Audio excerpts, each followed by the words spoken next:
So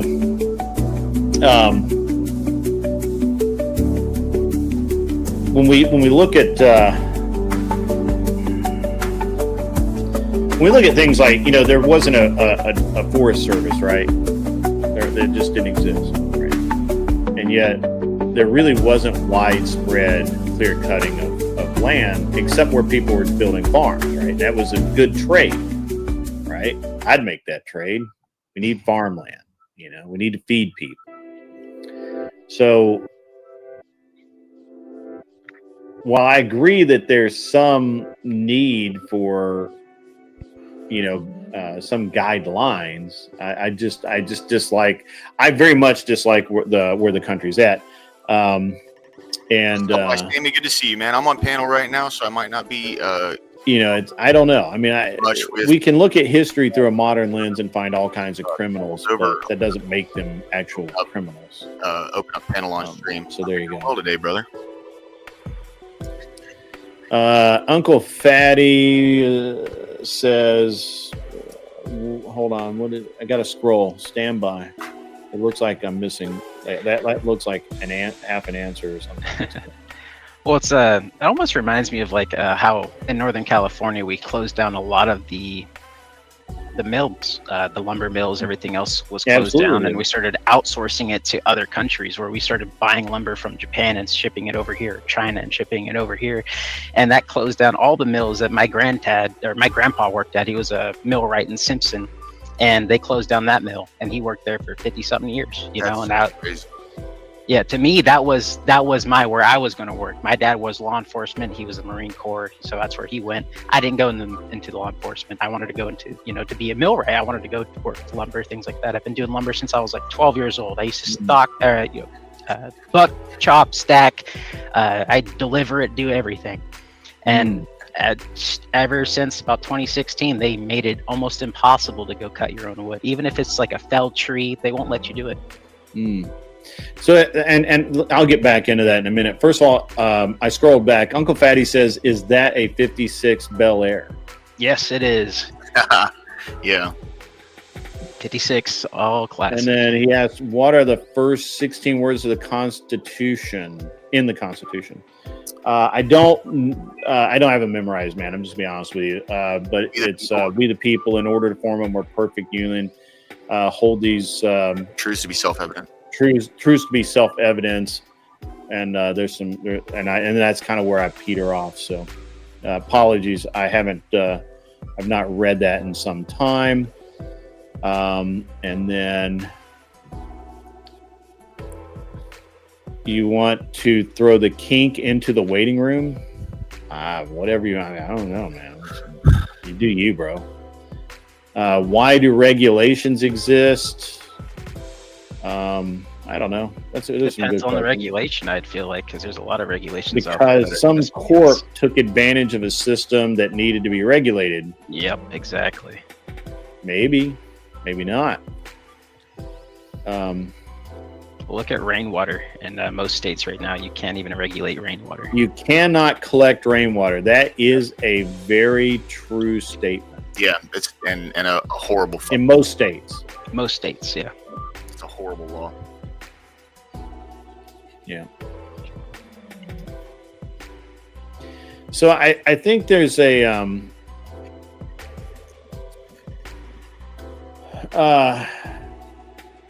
I think recently Nestle, BlackRock, and Bill Gates are trying to buy up a bunch of water rights. I think that's recently happened, like the last month. Well, BlackRock doesn't buy any of that shit. BlackRock's a holding company, and they may have a company that buys that, but they don't. It's an interesting thing, because BlackRock is they're an investment fund to some degree, and they may hold positions in various things, but it's all like there's no evil. It's hard to assign evil to it, because it's all done by algorithm and computer and analysis, right? So it's interesting, because everybody gets pissed about them like buying up real estate, which they don't own that much real estate. They get mad at them for this or that or the other thing. But the thing you really ought to be pissed about BlackRock for is they declared a $7 trillion loss in 2022. Sheesh. $7 trillion loss on their income taxes, right? When they filed their taxes. And they were actually able to treble that. They were able to basically claim the same loss 3 times. And so that's $21 trillion that BlackRock was able to justify to the tax folk and banks and stuff. So if you want to be mad about something, be mad because they're fucking smart and they know how to play the game. Yeah, without a doubt. I would say my biggest hang up with BlackRock is, they were paramount back during COVID in keeping a lot of bigger companies afloat. And the issue is they set up this system where, businesses have to meet a certain criteria that falls only along their lines, which is the ESG score, right? So your environmental, your social, and your governance. And this is on their website. This is not like some YouTube video I watched. You can go there and see it. And what they do is, yes, Ryan, exactly. Yeah. So what they do is, if you don't have a certain quota for a percentage of minorities in your staff, or you're not meeting along these certain really strict environmental guidelines, they won't give you money as an investment to keep the business afloat. And the problem is, most big businesses have the capital to be able to navigate these regulations, where smaller businesses, especially let's say you're in a town that's predominantly white, there's no option but for you to lower your standards to hire people of different races in order to maintain some level of investment from BlackRock, Vanguard, State Street, all that. So, that's my big hang up with them is it's kind of like they've created an element of market control that favors their own asset holdings. Like a big monopoly. I mean, kinda. I don't know if it's that simple, but sure. Uncle Fat, they have over the biggest problem I have with BlackRock is that the biggest problem I have with them is that they can very easily move because they're so invested. They can move markets by they can literally just pull money out of a company or an industry or a sector, and literally everybody that all of the smaller investors that follow that literally track what their trades are, follow that, and then instead so they may not even mean to move the market that much, right? But because everyone follows them, it moves the market in big shifts, and that's my biggest problem. Not that there's anything they can do about it. I'm just saying I think it's a big problem. No, absolutely, I agree. Yeah. That's why they have so much energy. They send out a wave, and then everybody else just kind of follows it. Yeah. Yeah, it's something like that. It's like sending up the bat signal, but maybe a little less.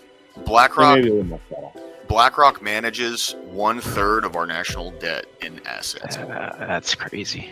$12 trillion, over $12 trillion. So Blackstone and BlackRock are 2 entirely different companies.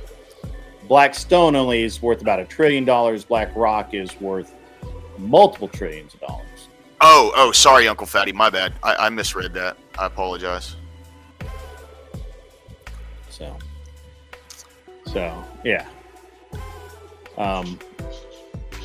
So they're two different companies. They're both asset management companies. They're both fucking giants. They're easy to confuse.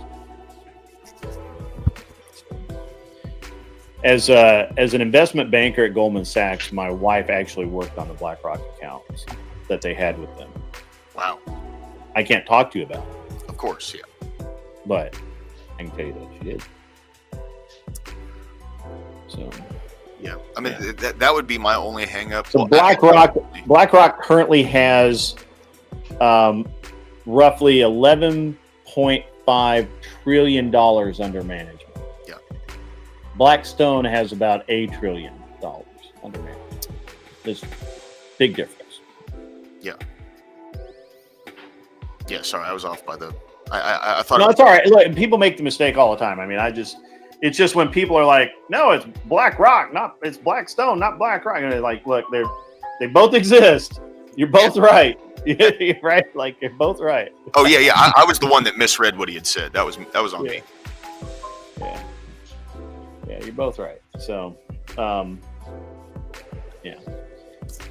They do invest in different things and whatever, so it's fine. No EB3 return. No, I kind of called that out this morning a little bit. This morning when I opened up, I said, it's really got to suck to be an adult that gets pissed off because someone pays to, have you removed. See, if someone paid you $100 to kick me, I'd be like, hell yeah, right on, Grid. Right, yeah. See you tomorrow. Yeah, $100, bro. If it was $2, I'd be like, I'm out. I just made you money, bro. You know what I mean? Yeah, right. So BlackRock, Fatty is correct. BlackRock owns, I think this is outdated information. I think they've reduced their profile on this, but it's irrelevant. But when, owns $60 billion in real estate assets globally.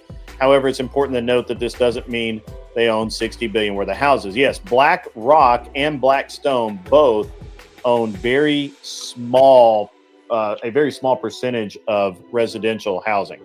Most of what they own are corporate buildings like skyscrapers and entire apartment complexes, like not, and even then they're not, they're like more like, what do they call those things now? They don't call them business suites. Yeah.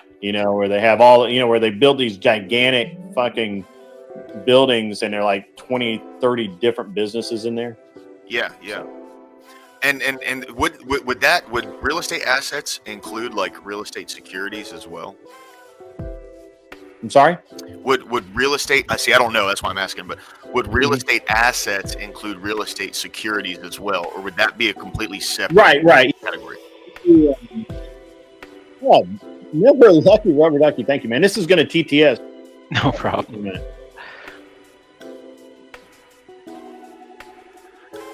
Yep, $10 from Never Lucky. $10 from Lucky.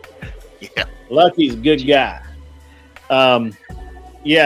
Obviously, what the fuck is that dude? EB3 couldn't handle, and it literally that man stood online and pointed out at me like he's a fucking general or some shit, and said, if you do it, I'll never come back. And I was like, I mean, that's on you, bro. I ain't gonna tell you what to do. Do it, Pussy. Do it, Pussy. Didn't BlackRock also have a hand in injecting a bunch of DEI policies into gaming? I mean, they would have followed the rules that were suggested by the government. I don't think they have. But I'm a gamer. I can attest to this. There's a big thing about that. There's a whole DEI gaming thing that Vanguard, which was directly supported by BlackRock, Sweet Baby. and they they're competing. Yeah, Sweet Baby Ray, and all of them. They just started inkling DEI, like to the point where if you look at, I think it's the most recent Assassin's Creed of Japan. They put a gay black man in there, and it is so bad that the Japanese government has actually told them not to release it here. Yeah. So Vanguard, BlackRock, and Blackstone, all three different companies. BlackRock, I believe, does invest in video games. Blackstone, I don't think does. I think Blackstone is a holding company, but I'll have to look it back up. I don't remember off the top of my fucking head, and I'm not ChatGPT and that shit. My name is not our friend. Come on, you're supposed to say it lower class. Your buddy. What? From last night. ChatGPT King. Oh, Ryan. Yeah. Ryan. My name is not Ryan. You missed that. Sorry. What's up, DGN says Viking Paradigm. Well, we're just fucking around. Yeah, I've heard DeepSeek is legit. I'm gonna have to try that next. So these companies, they don't have. Honestly, I don't think that corporately they don't give a shit about DEI or anything else. But now, if it gains them government funding, or if it allows them access to programs that gives them a tax break or something, and let's be honest here, where we look at something and say, well, why am I going to do something that gives me a 2% tax break? Why would I do that? And thanks. The reality is that 2% of $1 billion is a lot of fucking money. Stopped in. Sorry, it's taken me a while to get to that. And that's how they look at it. Like they'll do a lot for just a 0.5%. So. Hey, Grid, real quick. I know I should have asked this earlier. Is it okay that I'm streaming the panel right now? Yeah, it's fine. I don't care. Cool. I should have asked that earlier. I apologize. Yeah, I don't care. You just get my good side, bro. Yeah. All right. So Lucky, I actually lived in. Well, I didn't live there. I owned a house in Hayward, California, up until by San Fran. Yeah, around San Francisco. Yeah, so in NorCal, and I drove around up there quite a bit, and it's very interesting. Yeah, I live right in the redwoods, so it's gorgeous out here. Yeah, that's actually not a terrible area. Fun fact, guys, most of California is conservative. It's the cities that fuck it up. Yep, highly conservative up here. There's only one part that isn't, and that's the Cal Poly State, which is a university. Yeah, they don't have hippie communes in California anymore, do they? They do. Do they really? Yeah, they still do, I promise. It's just not as prevalent as it was in the 70s. Okay. What then? California made a bunch of laws about that. Like you had to have running water, you had to have this, you have to have that. They can't. Yeah, but there's still places like up in Neelan where they don't bother you. They don't go up there. Petrolia, there's a bunch of places like they still. If you go into Petrolia right now, they still people with quads and AR-15s, shotguns will patrol Petrolia because they don't have police force, and that's where all the growing push. All the growing. That's funny. Yeah.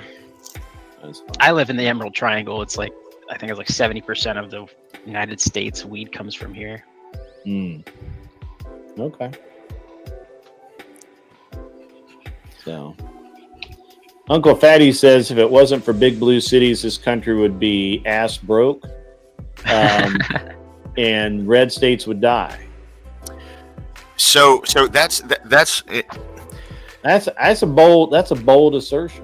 Because those big blue cities have not always been blue. This is like a recent development over the last 25, 30 years where they've become really blue. And they were already the money makers before then. So that's just an ass fucking take. Sorry. I don't know. In California, you can actively see when the city started becoming blue and we started immigrating. They've been losing money since they turned blue. Right? Yeah, that is true. Yeah, California's been pretty bad lately. Yeah, I agree, Uncle Fatty. The bigger the city, the bluer they get. That's for fucking sure. But they don't always make money. You know, that's one of the things about like New York City. Everybody thinks New York City is like the money flows through there, but all of the money is made somewhere else. It's just the banking happens to be there, and the property values in New York City, while high, they don't vary much. Like you literally can't. You like if so I bought an apartment outside. I bought an apartment there, and if over the next 10 years it appreciates 3%, that will be fucking awesome. Whereas I own a property here that I've owned 4 years and it's doubled in value. So yeah, that's what shit happens, right? That's actually Bud Light. Yeah, go woke, go broke. Yeah, Bud Light got reamed, baby. Jeez, they're still recovering. They still haven't really truly recovered. I don't think they'll ever recover, even with Shane Gillis and all these other people helping them out. Yeah, I mean, it took like 2 years just to get a decent rep, right? Am I right about that? I don't drink. Oh, you're right. I mean, I'm a big beer drinker. Before the Bud Light stuff, that was my beer. I used to drink Bud Light out the What's going on, Corey Barton? Big soda, Corey Barton. How you it. doing today, brother? Won't touch it. Good to see you. Still don't care. 100%. It's a principle thing. Exactly, bro. Mm-hmm. Exactly. That's interesting. Yeah. Yeah, that's true. Do you think they'll? Do you think they're going to be able to prosecute successfully Gavin Newsom for the train to nowhere? Highly doubt it. I mean, they tried that. I mean, obviously it was down in Southern California, so it was much less chance of it holding. But they've already prosecuted him once, and he barely escaped. And this new one, or the one that he's dodging right now, I don't know if he's actually been to court, or if they just keep kicking it down the road. Who's the prosecutor? That's usually the main thing on whether or not I don't remember, and I think it's in NorCal somewhere. I want to say when Grit ends his panel, I'm going to jump. It's just outside of Sacramento, so it's going to be tried in Sacramento. I'm going to chill around for a little bit. They're basically saying that he diverted. We do. They're basically saying that based on the amount of auditing that they were able to do, which it was obviously heavily restricted, based on just the amount that they were able to do, that there's like huge mishandling of funds and all of that. And this case, the case in Southern California didn't really have teeth, and Newsom was able to just basically lie his way out of it. No big deal.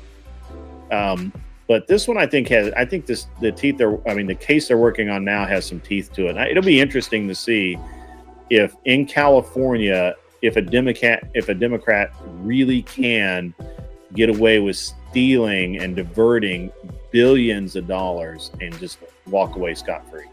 It'll be interesting to see that. I think they're going to get away with it just the same way they did with the fires. They're just going to push it on to somebody else, and like the mayor or the fire. Well, I think that's his tactic. Yeah, no, 100%. That's what their tactic is. They're just I think his tactic is to just. I think his tactic is just to wait until re-election, and I don't think I think he can be re-elected. I don't think he will be re-elected. I think they'll find another scum bucket to be governor. But hopefully we got that the sheriff guy running. It's about him and Mel Gibson. I'd love to see Mel Gibson as governor. That'd be fucking hilarious. Yeah, that'd be fucking hilarious. That'd be prime time. That would be. Oh yeah, man, that'd be great. Just start releasing the DUI video. Exactly. Yeah. Dude. Be hilarious. Or his call to his ex-wife. Oof. Oh gosh, that one was bad. I haven't seen either of those. So. Viewer discretion is advised. Yeah, viewer discretion. Yeah. But so with Newsom, would that be something that they'd be trying to prosecute him federally, or would that be a state case? Because unfortunately, if it's a state case, like I don't see that going anywhere. Yeah.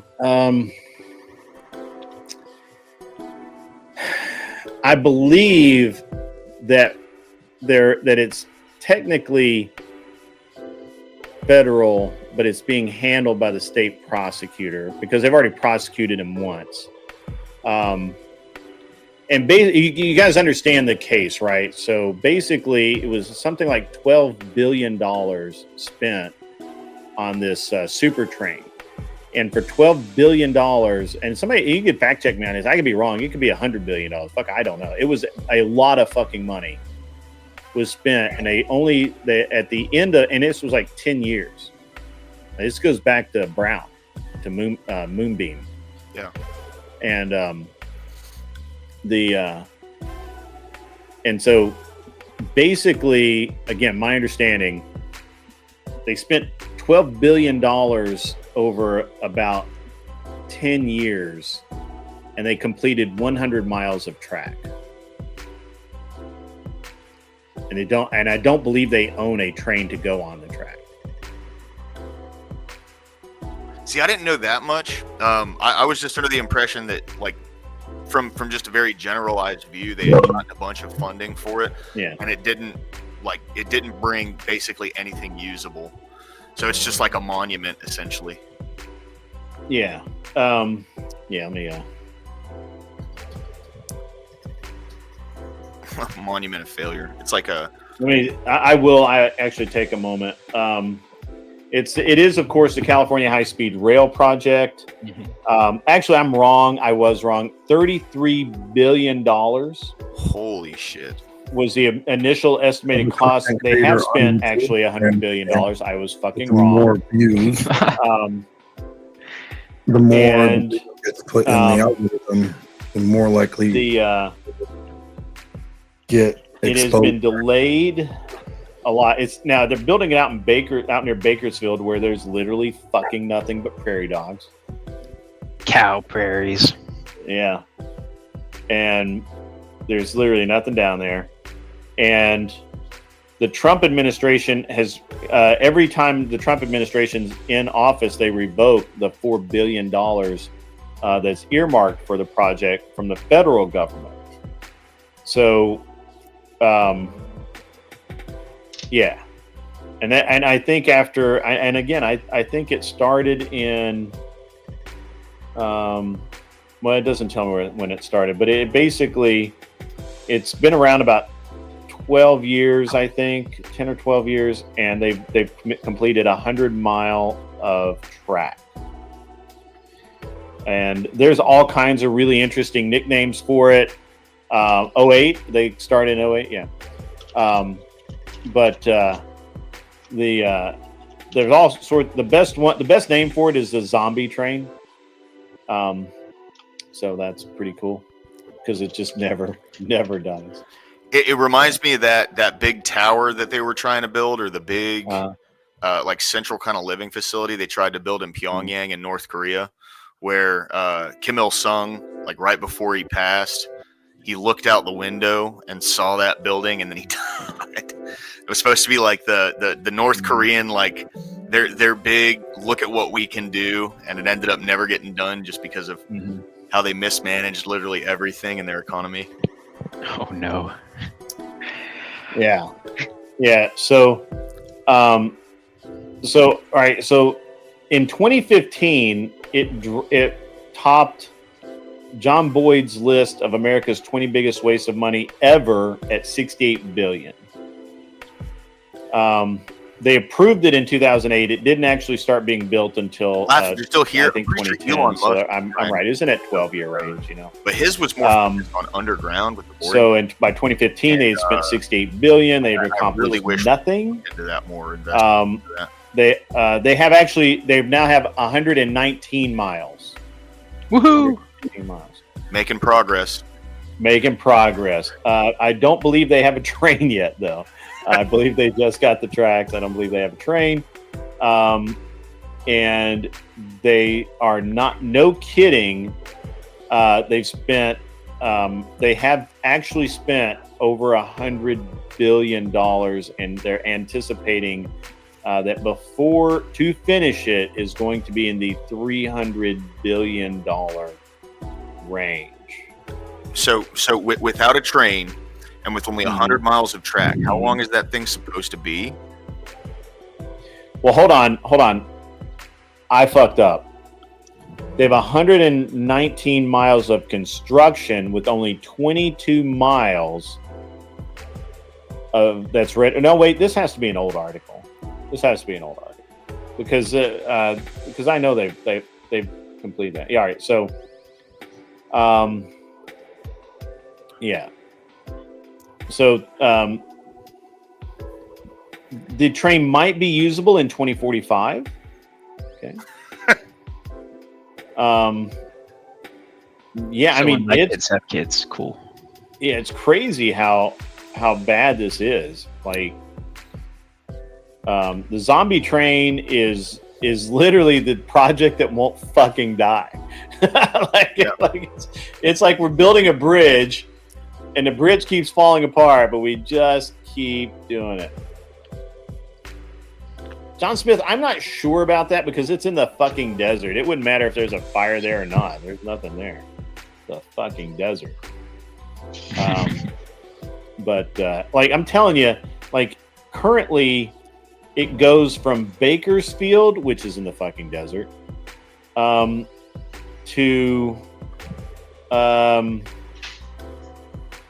it goes through the Central Valley.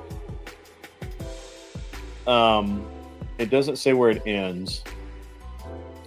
I think it's gonna. The 100 miles is supposed to end somewhere near LA. So that's insane, man. Yeah, I don't think we'll ever see that in any of our lifetimes. So I am wrong. I am really wrong. They have not completed 100 miles of track. They are ready to lay 100 miles of track. And that's before the money's even like 100% That's why they don't have a train. They don't even know where to put the train. Yeah. And so they've only got only a 22-mile stretch is ready for the track laying phase, which isn't supposed to start until next year, 2026. They hope to have within the next 20 years to build to Gilroy, which is 70 miles away from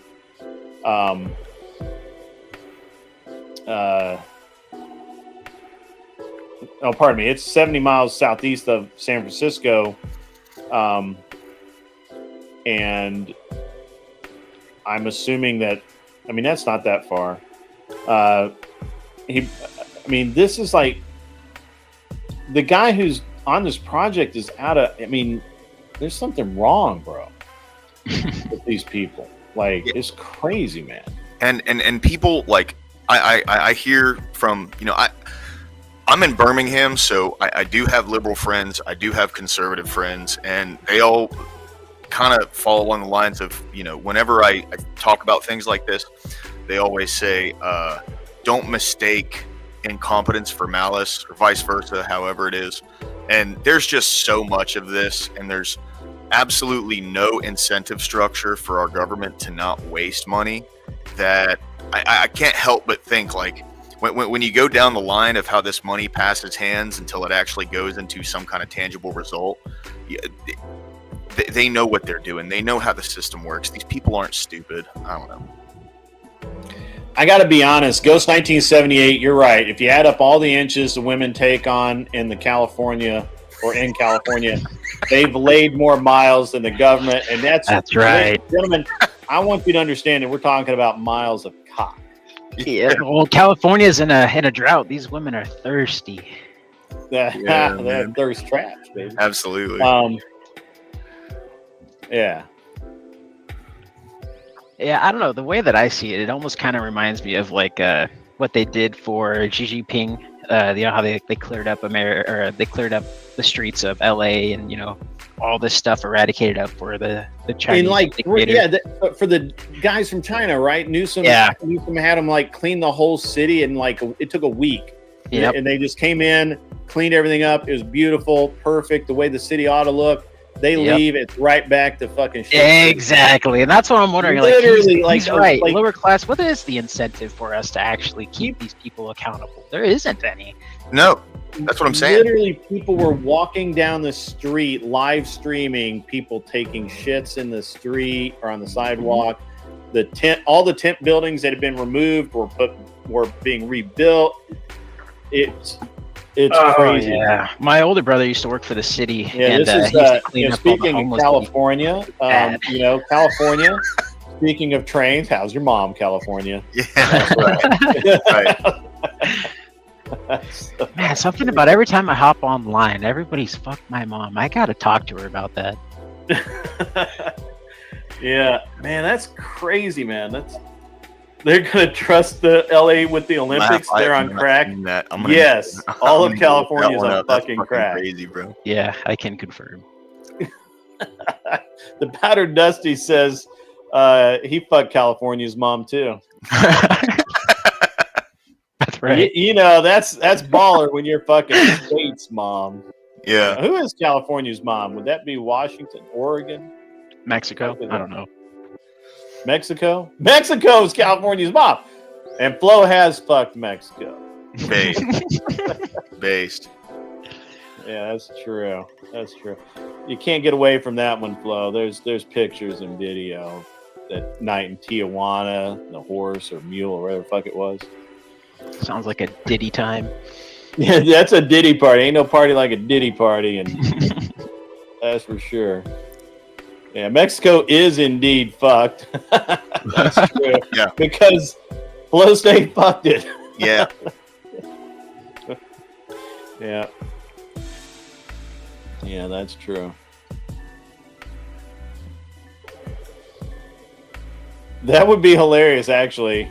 Make that happen, Flo State. Reviewing a video of Flo State fucking a country. That's legit. So. And you thought Callie's mom was Nancy Pelosi? No, that's Nancy Pelosi's a grandmother of Mexico and California.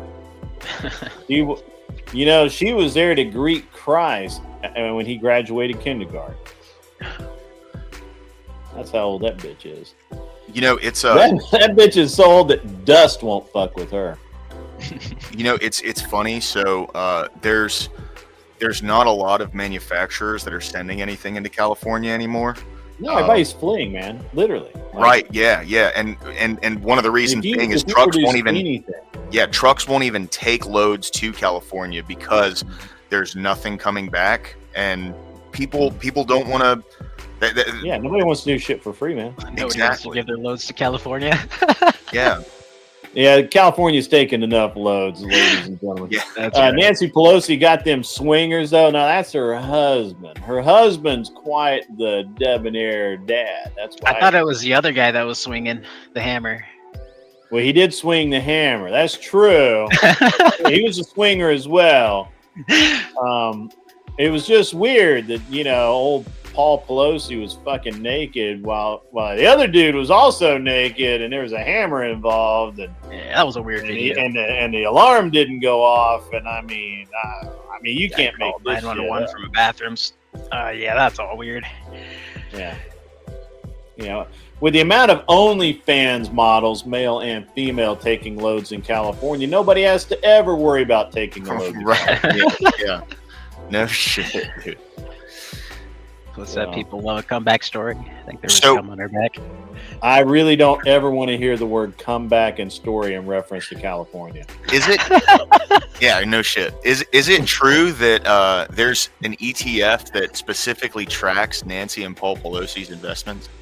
Oh yeah, there's a legit. I think it's an app actually. Yep, I think it's an app they made. I don't remember if it's on Robinhood or not.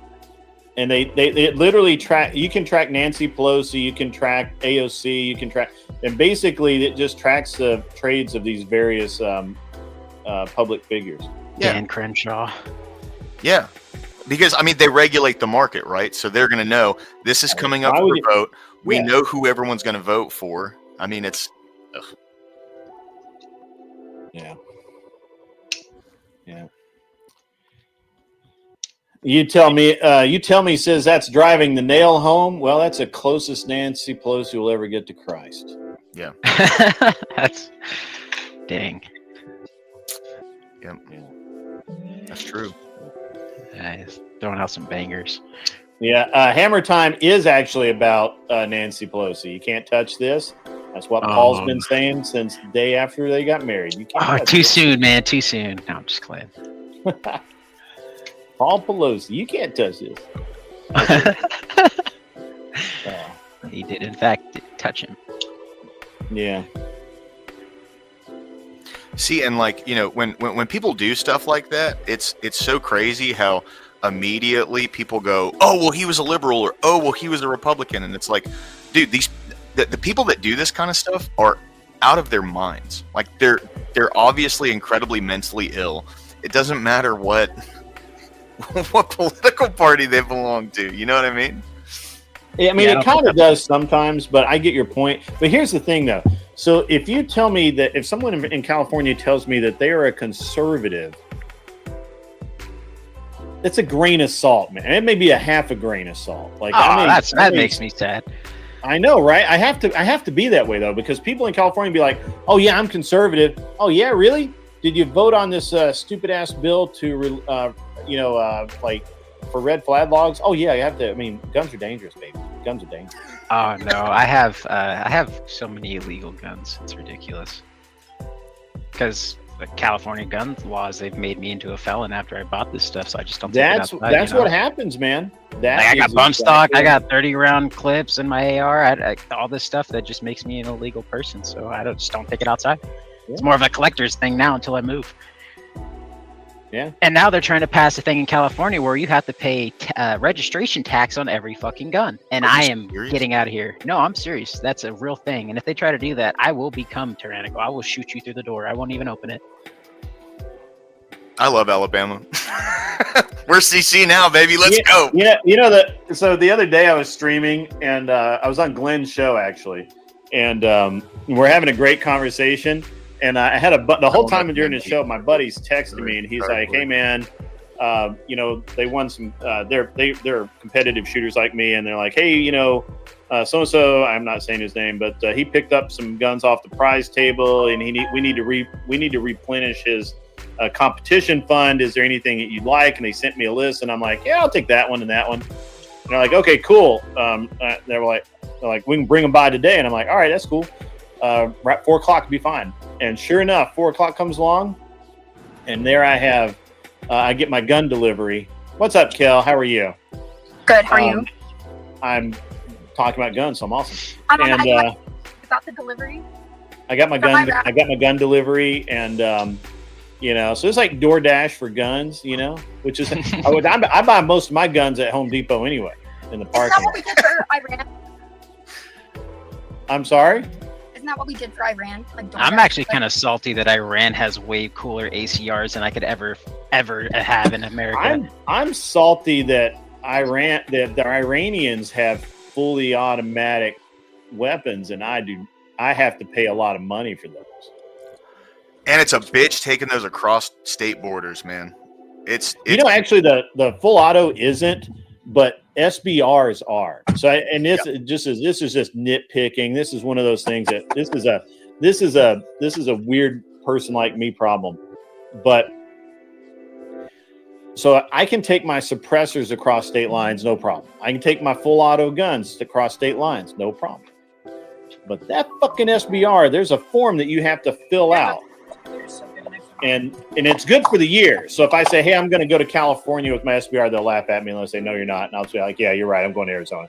And yeah, okay, Kyle Rittenhouse. And no, I'm not in an Uber. I'm with Rittenhouse didn't break the law. Nope. Kyle Rittenhouse is a hero.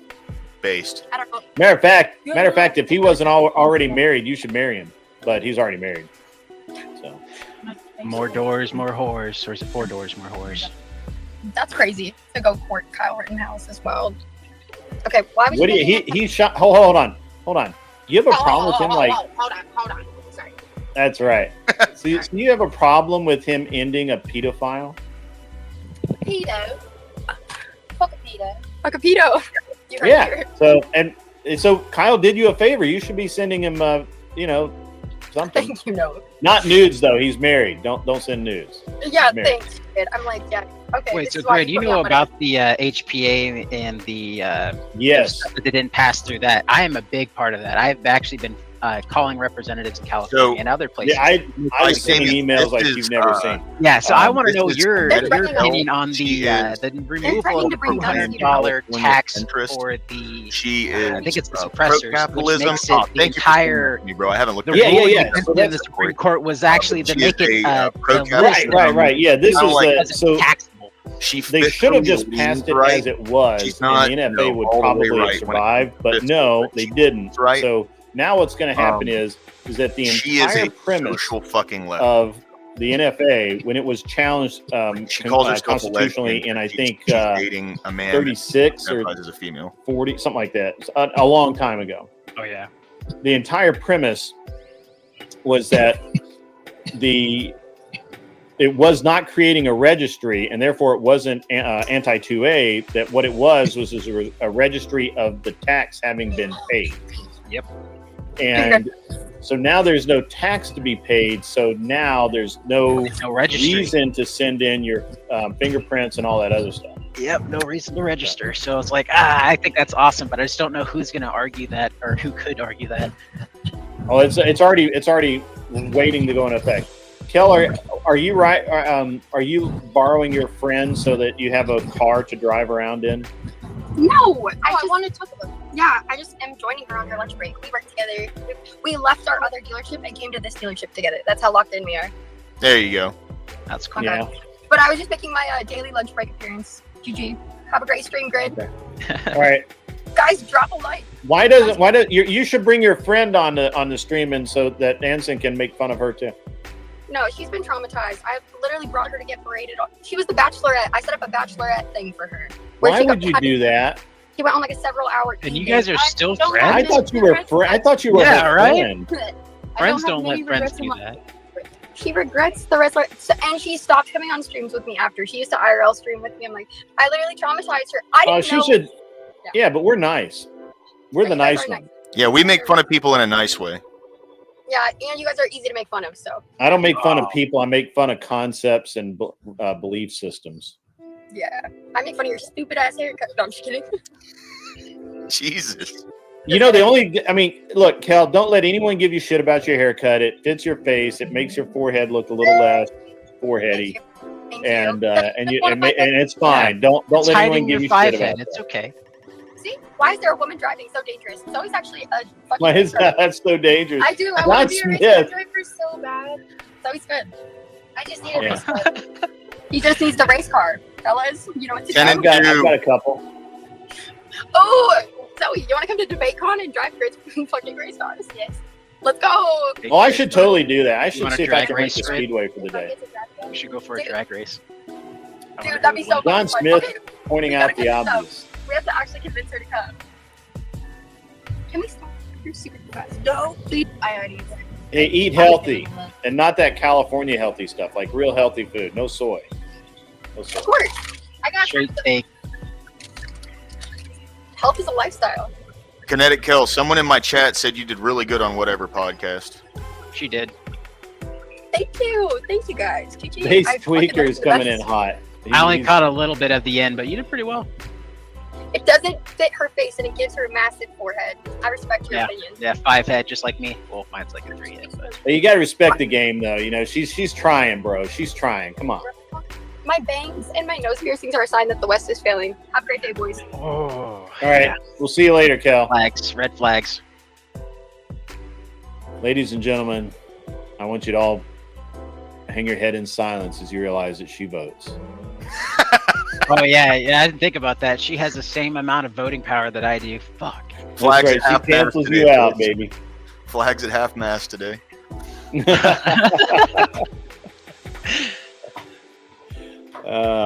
Yeah. Would you give up your vote if you could make sure that people like that didn't vote? I mean, Grid, you're obviously a homeowner and a bunch of other stuff, so you're not qualifying. But I don't have a home, so that's a constitutional thing. What's the? It used to be that way, you know, that you had to have skin in the game. Yeah, you had to be part of the bucket brigade. You had to be part of the draft, things like that. Yeah. You had to be so in a lot of Western towns, you couldn't just be passing through and vote. You had to be a member in good standing of the community. Mm-hmm. Well, if this was a long time ago, you'd have to be white too. My last name's Hernandez, so I don't know if I'd qualify. I look white, but I don't have the white last name. Yeah, I don't know that. I mean, I don't think it was strictly white, but that's what poll taxes were for. They assumed that if you were Mexican or Indian or black, that you wouldn't have the money to pay the poll tax. That's why poll taxes were done away with. Yeah, because it was just male landowners, right? That's when it was first. Well, it was white male landowners. Yeah, it had to be. You had to be a male, a landowner, or in good standing in your community, right? So like a shopkeeper may not technically own the land because he may be renting it from somebody else, but he's a member of the community in good standing, right? He hasn't gone to jail, he hasn't committed adultery, he's not, as far as we know, and he's got a family and all that. So that was kind of where that was. But to keep people that they didn't want from voting, they created poll taxes.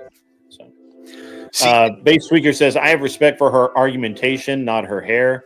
I mean, that's fair, man. I just, look, she's in California. The hair could be way worse, bro. It could be way worse. It could be all sorts of crazy colors and shit, too. Yeah, she could have like some Diane Wood hairstyle. Yeah. Yeah. Literally could go full Sinead O'Connor over there. Yeah. You really want that? No, don't do that.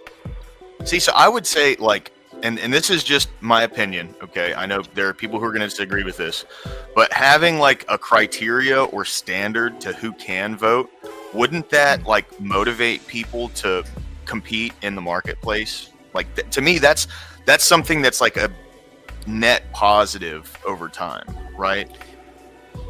I mean, so most countries do not have the voting system that we do. Right.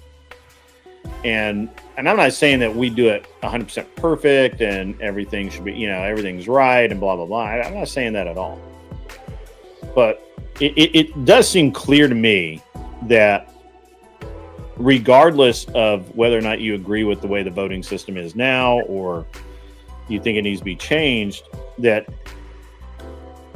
it's a very poor argument to say that there is no detriment to society now that there's no requirement to have skin in the game, right? You can be if you get government. So if you get government subsidies for your business, okay, but personally, you earn a living, you're earning a living through that business. You don't, your entire income isn't based on the government. You can vote. If you're literally on the dole, right? Like literally every dime you get that the government knows about is on, off the government tit, then you shouldn't vote. Right? Yeah. But every other country in the world has qualifiers for who can and cannot vote, right? Maybe you need to make above X amount of money. You need to be this old. You need to have been a member of a political party for a length of time. I mean, there's all kinds of qualifiers. But yeah. Yeah, I mean, anyone who is living off of the government solely and nothing else, they're always going to vote in favor of a bigger government, right? Like, the bigger the government, the more money that people can get from the government. So, sure, yeah, there's a conflict of interest there. I totally agree. Yeah, and I think that I think it can be argued, and I would agree that most people, even if you're just voting for who you like because you think that you believe that the politician's going to give you stuff for free or whatever, and that's going to not allow you to not work. Even if that's the case, those people are still at least looking at which politician they think will do a better job versus what we have now, which is that nobody cares about the job the politician does. It's just who's going to give me what I want. Right. So, yeah. But again, it's a flaw. I mean, look, any political system is flawed. There is no perfect political system. The communists can say that their shit's perfect all the time. That they're wrong. They can throw rocks at our republic. I mean, basically, we have a capitalistic republic, right? So, with some social programs, but we have way too many social programs, I think. Yeah, but also, I agree. I mean, we have to be really honest with ourselves and say, yeah, okay, absolutely. We have all of these people that, need money or should be paid or whatever.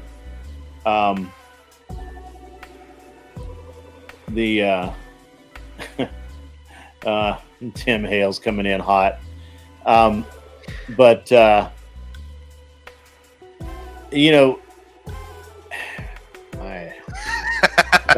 totally fucking distracted me, bro.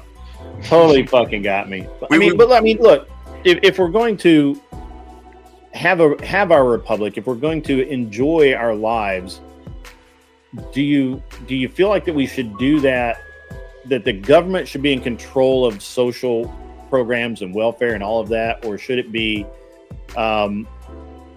Lucky down there? So Lucky looks like a guy that if you put him in charge of a fund that gave money to people that needed it, he'd probably do a pretty good job of saying, yeah, you know what, you're not lying to me.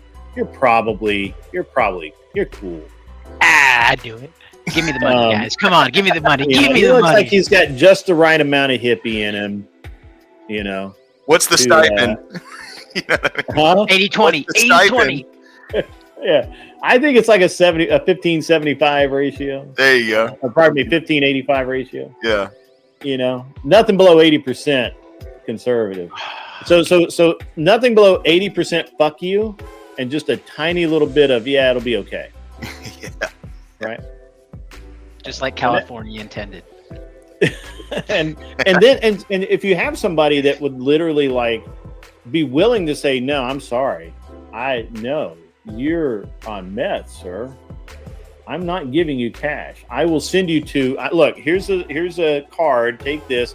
You can go to the clinic and get yourself cleaned up. And here's a job placement center, and they'll find you a job. Come back to me in 6 months, sir, and we'll talk. When you're clean, you've been gainfully employed for longer than a month at a time, then we could actually talk about giving you something meaningful. But you don't just the way it works now is they just place people. The guy goes to work one day, he says, I can't work, I can't do this job, and then and we've all heard this story. Next thing you know, he's just getting a check, right? Because he tried. I don't want people to try. I want people to accomplish. I like accomplish. What's up, Kale? You're back. Did you scarf down all of that food like in 2 minutes so you could jump back on this panel? No. Look, she's still eating. She's still eating. Fucking caught. Okay, listen. No, I just had a question. Do you have any relation to the racing team, Grid One Motorsports? I owned Grid One Motorsports. Or did you just steal their name? I owned Grid One Motorsports. Really? That's right. He owned them. I'm like, duh. I mean, I guess that makes sense. Hence the channel name. But what the fuck? Okay, that's all. Back to the food. Wait, Grid, do you know if Alan? you search Grid One Motorsports, you can find all kinds of shit about it. Because I've been in the public eye for like 30 fucking years. Do you do any Nitro Drag funny racing by chance? Sorry?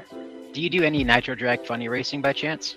No, we did. I did not do it myself. I welded up the jet engine parts for a rocket car. Ooh. That was cool. Rocket. That's awesome. That was pretty cool. And I welded. So have you ever heard of a company called Go Fast? Yeah. They did the energy drink, right? Yeah. Yeah. And they had the rockets, right? The jet packs for the Rocket Man. That was you? James Bond fucking rocket pack. I welded that shit. Oh.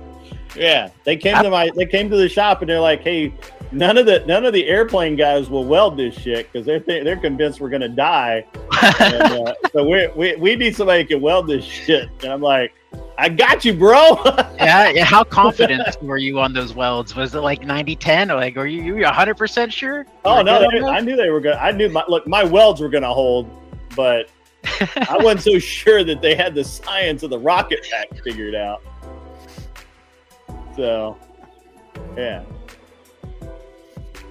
I always thought we'd have like jet packs back in like World War II, and you'd see like Starship Troopers kind of stuff, or like Star Wars of people like, you know, jumping in like war. But I haven't seen that at all. Have you seen this plasma cannon insect thing?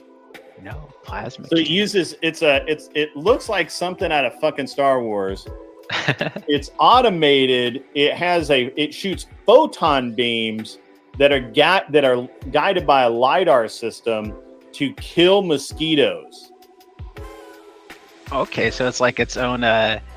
It's autonomous. Yeah, it just sits there. You put it on your back. Thing that Israel has that it shoots up the rockets. Yeah. The Iron Dome. It's like the Iron Dome for mosquitoes. Yeah, but they're photon beams. That's pretty cool. Hang on, I gotta look this up. Holy shit, Grid, you're right. I don't make this shit up, man. Not saying that you did. I just like stuff like that goes over my head because I might not just be like as connected. It's a photon matrix laser. Yeah. And they're literally like pew, pew, pew. Fucking smoking mosquitoes. The cool thing is in the ad, you can literally see one smoke out like a TIE fighter. Fucking awesome. All I can think of is Marvin the Martian with his photon laser. Yeah. Yeah, Smoking Spaceman sent me that video too. Yeah. That's pretty funny. Yeah. That's funny though. Yeah, that's good stuff, man. Yeah. I kind of lost where we were at. That's all right. The photon laser shit is fucking hilarious. You ready? Coco Shuka says, I was thinking about this. They stole my idea. Sue them bitches. They got money. They're shooting photon lasers over here. What the hell? Like, can you imagine how baller it would be to have that like sitting up on your patio, and it's like sitting just like and people and little, you know, there's little smoke trails on your patio, and people are like, what's going on? They're like, hey man, be careful. Photon lasers. Yeah, it's a legit laser turret. Yeah, it's all fun and games until you have a little design on. Did I know Jesse Combs just burns off? I met her a couple of times. I wouldn't say that I didn't hang out with her. She was weird around dudes, so you know. But I don't know who that is. Jesse Combs. Yeah. She was on not Monster Trucks. Something 4x4 show on Discovery, whatever. She did it. She was a welder. She was like really super cool chick, and she got really into racing of all kinds. She rode a motorcycle a lot. She was really like kind of actual female empowerment, like getting out there and doing shit and accomplishing it. Yeah, and not just like wanting to. Not just wanting to usurp the. Why is this not working? This should work. There we go. There you go. All right. But yeah, she was married. Well, was she married? I think she had a dude, but she was weird around dudes. And I mean, you understand why? Like, she's a female in a male-dominated environment. And so I just think she was, what about Danica Patrick? She was hilarious to watch. I love Danica. Danica Patrick. I've met her at IndyCar at Pikes Peak, and she was awesome. And an absolute babe too, man. Yeah, it's weird to say that an IndyCar driver looks good in a bathing suit, but I'm just saying, if the shoe fits, man, you know what I mean? Yeah. Yeah, if that suit fits, put her in it. Yeah, I definitely. I mean, I had a lot of weird experiences with female drivers. There was a female. So I actually had several female drivers drive for me over the time that I was doing what I was doing. And I met even more. Like, dude, I met if you can link that, and we were going to work with this girl named Catherine Legge, Legge. Some people pronounce it Leggy, but Catherine Legge. She's a super good driver, and like just ridiculously good. But her attitude sucks. Unfortunately, it doesn't suck nuts. So, and so, and I remember a couple of 3 years ago, I was gonna get back into racing, and I have a couple of cars here, and we were gonna run in the fuck do they call it series now? It's like a World Sports Car Challenge or some shit like that. I forget what it is. WSC and WRL, World Racing League. Pardon me. And it's endurance racing. It's pretty cool. And she came out with an Audi team and literally whined pretty much the whole time that she wasn't being treated fairly, and it wasn't a and she basically caused an accident on track and got called out for it, and then wrote like some really ridiculous bullshit online, which then was pulled out. I can probably still find it, but it was really hilarious. John Burt, you may indeed jump up. You just need to go to the Discord, get the link, let the mods know that you're there. You have to go to the waiting room and say, "Hey, I want the link," and then you can jump up. What's up, John? Good to see you, man.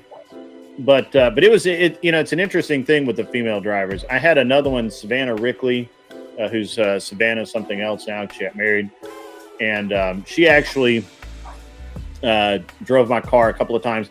And I had a dude drive the exact same car, exact same everything. The following day, he won every single race. Or the previous day, he won every single race. Put Savannah in the car, look at the data. She's way slower. And I could show her, like, this is why you're slower, right? I can show her on the data. And she was a good driver and had potential to be a great driver. She just didn't have what it was. The mentality to keep going forward. Well, there's a very specific mentality for race car drivers for sure.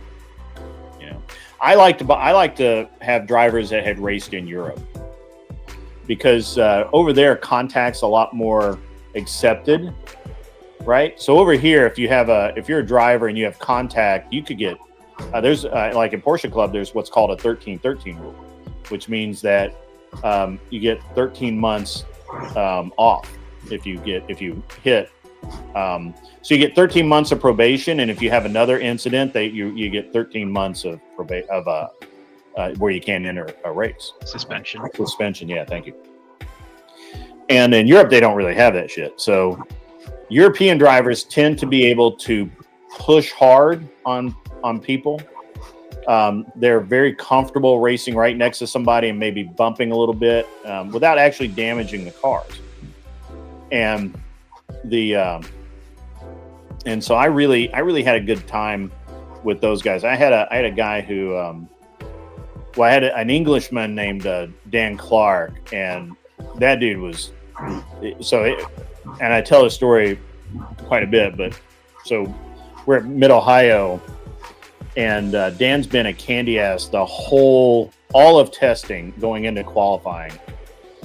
You know, he doesn't like the way the car's set up. He doesn't like this. He doesn't like that. It's just, I'm like, this dude is, what the fuck? This guy's like pain in the dick. He's candy ass. He can't just drive the fucking car. But we made all the changes he wanted made. And so he goes out, and in qualifying, he laid down a really good time, but first through 10th was covered by just under a second. They were about each, a 10th here, a couple of 10ths there. That's all that separated the first 10 cars. It's very, very close. And we do a standing start. And so we practiced. I had him practice the standing starts a little bit and get used to the idea of because they don't do standing start. I mean, most race series don't do standing starts. And so he's, and I'm sitting here thinking this race is going to suck. I'm already like, mentally I've checked out, and I'm on the next weekend, right? Like, this weekend's going to suck. Always good to see you. We got to move on. We'll be lucky to have a good finish, and we're at, whatever. Yeah, guy's already made up his mind. Yeah, Dad's already made up his mind. So the lights come on. The lights go out. I'm on the radio. Green, green, green. Dan fucking hammers it. And so he goes between Rob Holland and Lawson Aschenbach so close. There was so little room that he folded the side mirrors. Oh, no. Like, are you mad? I mean, just think about that for a minute. Like, he didn't tear them off. Just push him in. Folded the side mirrors. Yeah. How close they were racing. Just kissed him. And he went straight through like he'd been doing his whole life. And he goes through them. And then he had also listened during the drivers meeting. And they at the end of the front straightaway where we did the standing start, it wasn't very far, but it goes down and turns. And the only time you could use the apron for pit out was during the start. So instead of fighting with everybody to go into the turn for position, he cut straight across the apron and he went from 7th, which was our starting position, to 1st in turn 1. And he led the race. And then we had a fuel pump issue or something like that took the car out. So it wasn't on him. But dude was legit, and he drove for me a couple other times, and I really liked working with him. And he didn't mind. I had I talked about this last night. I had rules about bumpers are expendable, or I consider front rear bumpers as consumables, like tires. We're going to replace those, right? Like we're going to replace those, and so I told the drivers to give, if you're legit faster and someone is holding you up and not allowing you to get that pass, they get half a lap and then you put them in the wall. Like just fucking take them off the track because you're wasting my time, their time. And we're not here. This is not a friendly sport. Yeah. This is like combat and we're here to win. We're not here to talk about winning. We're here to win. This is a full contact sport, even. Yeah, it is a full contact sport. It is absolutely. Yeah. The original name for my racing team was Bare Knuckles Racing. Oh, yeah, that'll do it. So that was the original name. Yeah, and we changed that. But marketing, well, it didn't test well. And well, everything changed when Earnhardt hit the wall. Where were you? That was like 9/11 for Appalachia. I was in the race shop. I actually one of the guys that worked for us was part of that organization, and to this day I know as much as anybody about that because of the people I knew then, and I'm a pre-Hans guy. I know all that shit. I say that because a friend of mine, we were talking about racing. I don't know much about it, but he's got the most thickest Appalachian accent you ever heard. And he was like, it was like 9/11 for Appalachia. Dale Earnhardt flags were waving at half mast. I'm like, Jesus Christ. Dude, if you'd never been by DEI, which was Dale Earnhardt Industries, if you'd never been by there, you would not fucking believe it. You would drive by and there's this massive like factory building, like the biggest fucking building in the middle of nowhere you've ever seen. And Dale Earnhardt's face was on the side of the building. Like a 40-foot tall Dale Earnhardt face, just right there. I'm sure he'd be rolling in his grave if he knew what that acronym is used for today. I know, right? Take that shit off my company. Yeah. It was funny. But I worked in a NASCAR town, but I didn't actually do anything with NASCAR. But we had a lot of people that worked in those shops that would come over and work with us as contractors, right? So, I knew a bunch of the different guys and all of that. It's a different world. It's racing in and of itself is the mentality behind it is, if you're going to do it well, is really out there. Yeah. But I say I wasn't that friendly, but like at Mid Ohio, the year before, the year before Dan Clark, I Stamey, there it is. We had Jason Staney there driving. This dude, they called him the Yeti because he was so fucking big. And so our competitor was a dumbass, and he had done two things. First of all, he'd blown every engine that he brought with him in practice, and every time he went on track, he blew an engine, and he actually ran out. He ran out of engines. And the other thing he did is he rolled the car he rolled the car. I want to say. I think it was in the bowl, but it doesn't matter. He rolled the car, so it needed, and so the windshield was busted. And so he's like, I don't know if I can even race, I mean, I can't get a windshield, and they were starting to send people out into the parking lot to find another car. And hey, no problem, Orthodox guy. Good to have you up. But so the windshield was broken, and he's like, yeah, I don't know if I can race. And I'm like, that's fine. I loaned him my engine stand and one of my guys so they could build another engine for the race. And they did that. And then we cut the windshield out of my car, out of my spare car. I literally sent a guy to the parts store to buy a windshield removal tool. And we cut the windshield out of the car right there at the track, took it over, put it on his car, and so he could race, just so I could beat him on the track. Wow.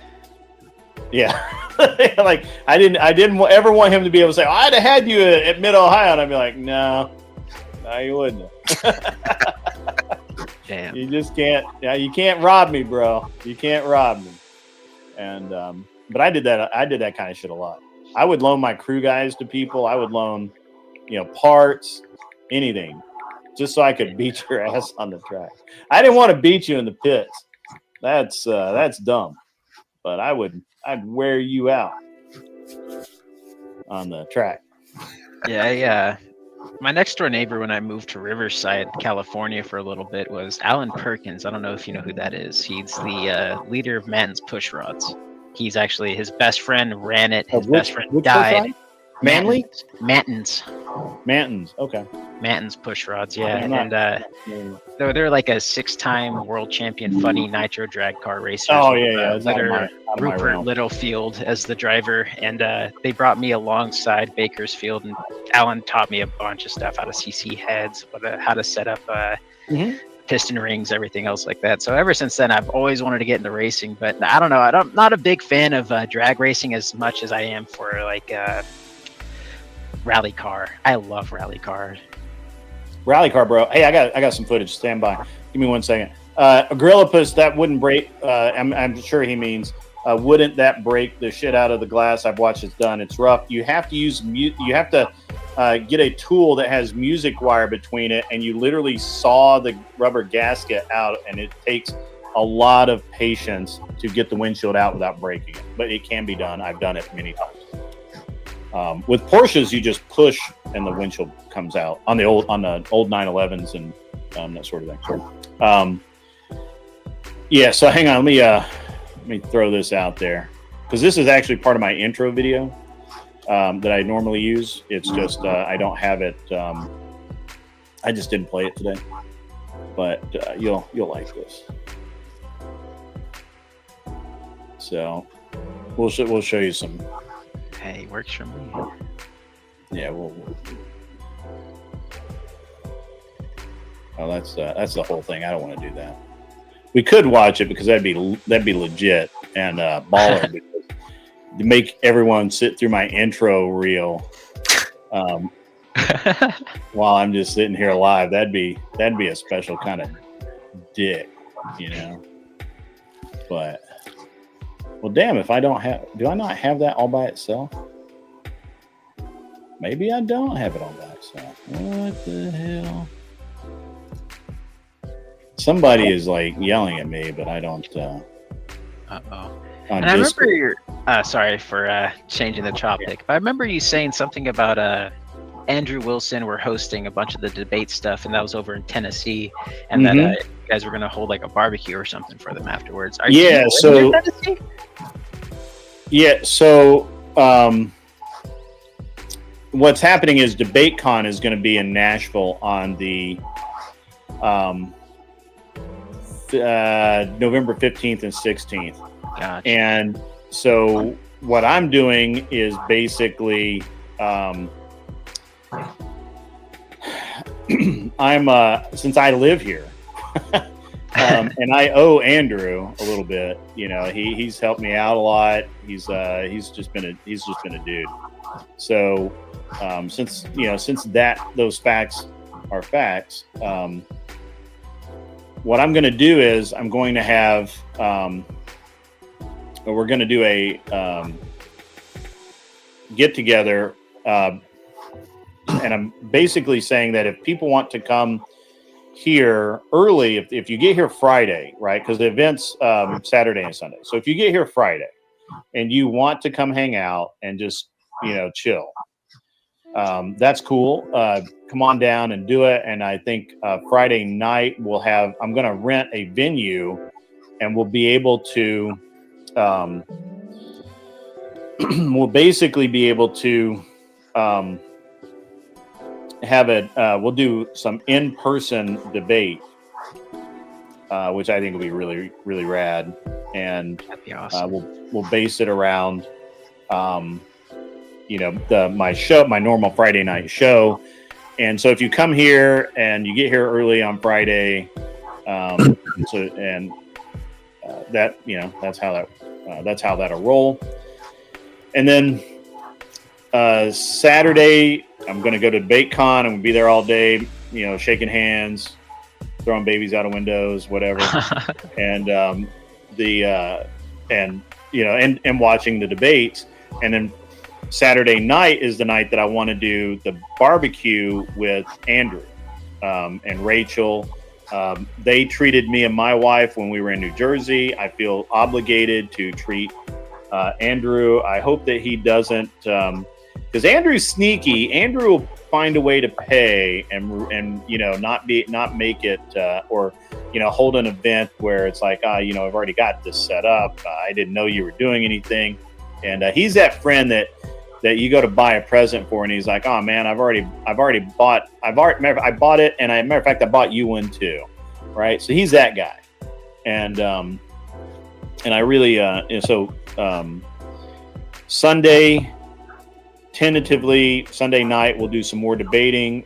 People that are flying out Sunday, they or driving out, they leave.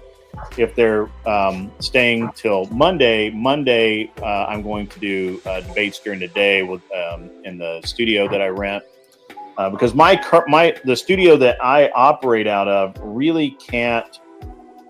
This is a small room that I operate out of.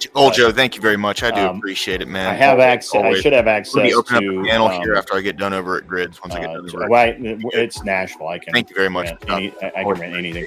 And also, we've got a. We have a. My wife has told me that we probably have to have live music because that's so easy to do here, and. It's going to be really good. So. I know, it sounds awesome. I was just wondering if it was like an open thing, but it sounds like you're doing. It is going to be open. It's going to be open for anyone from the Crucible and any of my audience. So you'll have to let me know before you're coming, so I know that there's how many people and all that. As we get closer, we'll start edging this down. So yeah, I just thought it was cool that you guys are doing something like that, especially for the community. Sure. I've never seen something done like that, so I was like, that's awesome. Yeah, I'd love man, something like that too. I do that stuff. Oh, Lawrence says, oh yeah, Dax is out here, so Lawrence will set it up. Here, I'm gonna on the RX5. That's the MX5. Here we go. Rally Park.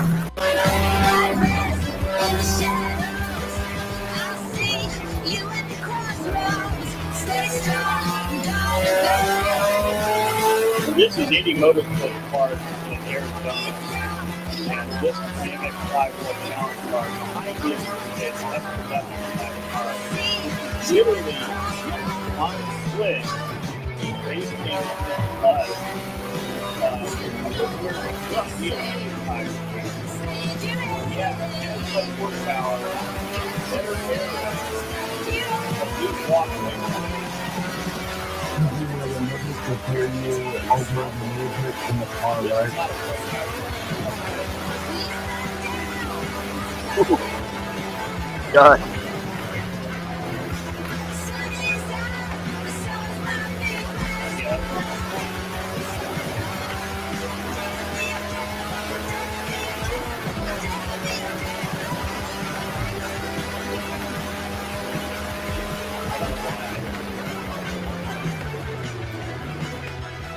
Here we go.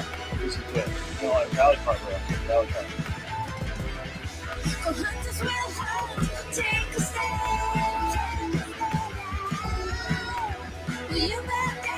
I got to get all the legal stuff in there, so.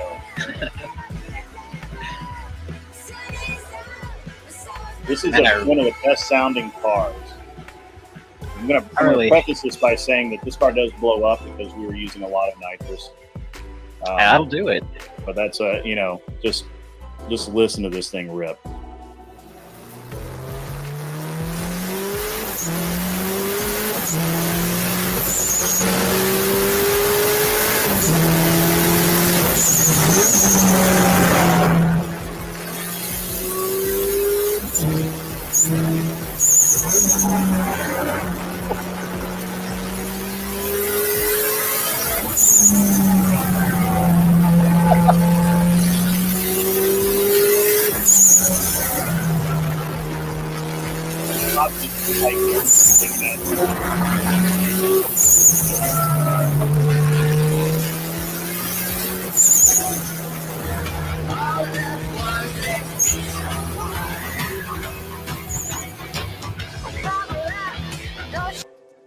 So yeah, that's what I did.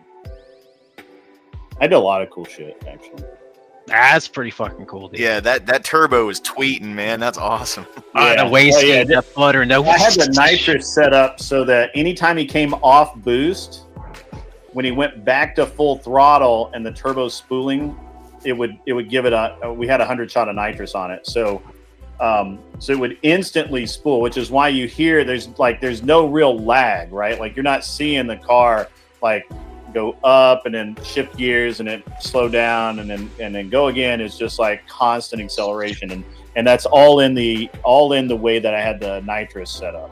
That's sick, dude. Yeah, that was cool. No downtime. That's crazy. Yeah, absolutely no lag. It's like so he told me, he's like, it's like driving a car with a massive V8 without all the weight up front, right? Like he's like, this is awesome.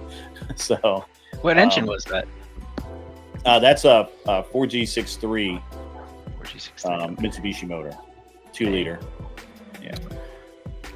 Yeah. He came back the following year with a 2.5 built by Magnus and did pretty well. So a buddy of mine, he's got I think it's either 90 or 91 Nissan 300ZX, and we've been back during COVID. A pet project that we had was he had ordered a 2JZ from Japan, and it was right before the price jump. So like he bought it for about $3,000, and then immediately it was worth $7,000. Like not even 6 months later.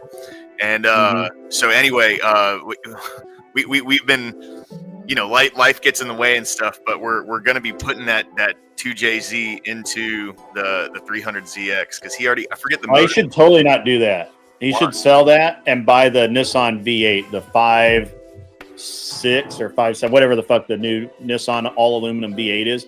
The Nissan all aluminum V8 will do 2,000 horsepower. Was stock internals. Yeah. Well, it's just like the RBs. I heard a lot of RBs going to like RBs suck. RBs are horrible engines. Are they? God dang. Yeah. I've blown up a lot of those. If I were going to do, so I did a 300ZX about the year you're talking about. You're talking about the long slope nose Z31, right? Wait. The car itself is like, yes, it's a long slope nose, and yours has probably got T-tops, right? Okay. Right? I had one of those. Let me tell you what I did. So what I did is I took a Nissan V6 out of a Maxima, the DOHC, the dual overhead cam, and I cannot remember the engine designation off the top of my head. But it was like a 3.5 liter motor, and I made it a 4 liter motor. I put a ton of time and effort into developing a set of cams for it because no such cams existed. I had webcam grind a set of cams for it, and built an aluminum intake manifold for it because nobody built turbo manifolds for it. It never came that way, so they didn't exist.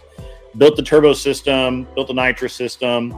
I was running originally I ran a 5-speed transmission out of a Camaro, a T5, and then we ended up going to a T6 once those were more commonly available. And then I put mini tubs in the rear. So I was running like a 28-inch tire in the rear.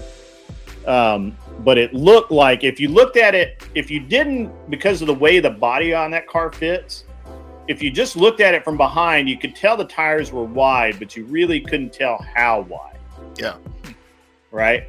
But it was, and with the mini tubs, it was great. Right. And I had a strange rear end in it. I had a Mark Williams axle and axle housing. And so this, and that car made, and this was back in like 2000. It's probably 2000, maybe 99. And that car made right at 800 horsepower, which was a lot then, right? And I used it to hunt Mustangs. And one night, the first night I took that car out, I made about 15 grand street racing. And then after that, the car really didn't, everybody knew what it was then, and it was very difficult to, it was very, very difficult. Hey, Steve. Hello, G1. Hello, everyone. How are you? Hey, how's it going? I'm good. I'm gonna say 15 grand, sir, in one night is like stuff and how to do dang. and everything, but I'm not. Yeah. Well, it was a long night. It started at 8. I'm just saying, you're a bad man. You're a bad man. Those women couldn't sleep all night when you were racing. Holy shit. Well, it was street racing, and I was so in 99, I was like 20 something. So, long time. Yeah, I didn't start till 2001, 2, 3, 4, maybe. Yeah. But that car, but I had a habit of building cars that would destroy things. It didn't look like much, right? And I had to tell a story on that. If I can interrupt, sir. Sure. Yeah, good. An ET Pulsar, so an E13, I think, E12 Pulsar, late 80s Pulsar. Oh yeah. It's Pulsar. A Nissan. That's a Nissan. Little hatchback. Yeah. So little like 1.5, 1.6 front wheel drive. 300 DX.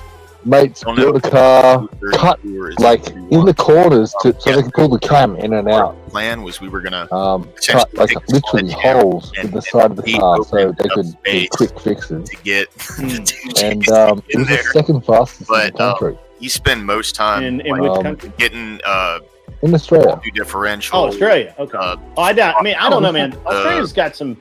I know some. I work with some people in Australia. There's some guys down there that take things pretty seriously. The big rubber piece into the basically Godzilla was built on Australian knowledge. I'm not super knowledgeable. Japanese help. Concept. Godzilla, as it is known, when it comes was to an Australian manufactured product. Need to brush up on it. Like Gibson Motorsport. Okay. So we're pretty good at stuff. Yeah. It is 1990. Yeah, I know some guys out in Australia. They do pretty good work for sure. Yeah, but so we're giving you a lot of the Thai cars. Have I ever had any? I'm sorry. Ultimately, experience. I've yet. And we've raced against the Japanese. We've raced against Australians. We've raced against English, German, and French. We actually raced against the factory. The engine itself. Now I cannot remember the name of that car. So it's a Nissan, but it's built in France or somewhere Middle Europe. It starts with a D. Oh dang. Derek? No. Fuck. Are you talking like a Right four-door there, man. saloon?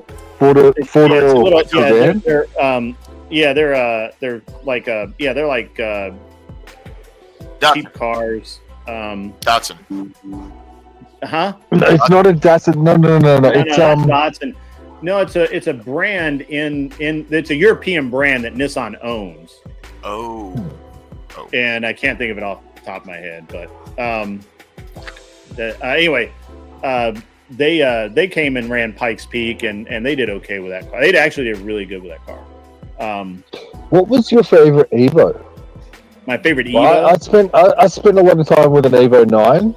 And yeah, to I'm an honest, Evo 8 probably guy. my favorite car. Dasha, thank probably you. my Dick. favorite car ever. Dasha, thank you, Vic. Vic V33 Dasha. That is the correct answer. Yeah, it was a Dasha. Oh wow. Yeah. I'm not even sure. So my favorite Evo is an Evo 8. I've owned a couple of them. They're actually my favorite. I know other people might say, the earlier cars like the 3, the 4, the 5. Look, the 6.5. My other friend had a 6.5 with the solid diffs and so on. That was fucking cool, but they all built it to that standard anyway. So the problem with anything earlier than the 8 is the 8 took the rigidity of the chassis to like a ridiculous level, which is why Subaru was never really able to really compare handling or suspension wise with Mitsubishi after the 8. The 8 is so stiff. It's just a great chassis. It's a great platform to build off of. I can't think of a better car than the Evo 9, which is the same chassis essentially. It's the same exact chassis. It's just a different. I just the best street car in the world I've ever been in and driven. I disagree. I think and I've got a street GDR. car. I think the best street car in the world is the Mazda 3rd generation Mazda RX-7. Is the best street car in the world. Oh, I spent time in them too, and if I touch shoulder and shoulder and I can't put the boys in the back, I don't know. The Evo one. Oh. Well, the Evo is nice. the most practical car. You've driven them. You've actually, G1, good one. You've driven them, and on the street roads where you've got bad roads, medium kind of contact, I was just amazed. Like 220 kilowatts of the wheels in an Evo 9, and just the way it contacted, the way it moved. Sure. Lifting shocks that were upgraded. It was beautiful. Yeah, I don't disagree with any of the Evo's a great car. I love them on here in America. A decent Evo on an on or off ramp will embarrass a Corvette. Like it's just absolutely nuts. And I don't we're talking old cars here, man. So I'm not sure we can compare it to the new Corvette or anything. Yeah, I feel like fair. Is it? You would know better than me. I've got no idea. I feel like I can. I think the new Corvette is a great car, but it's still. I mean, it's a great car, but it's still just All right, so are we going to get Oxycat in to tell you you're wrong? Because Oxycat's got a really nice Oxycat Corvette. loves her Corvette, but she doesn't drive it. She doesn't drive it the way I would. Well, she doesn't flip it. That's the issue. Yeah. So I'm going to show. I'm going to throw a picture of my my. You go and teach her how to flip it. Car. This is my personal car that I built for me a few years ago. It is.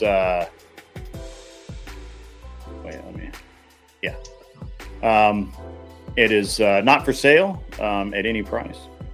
And Seems my 32.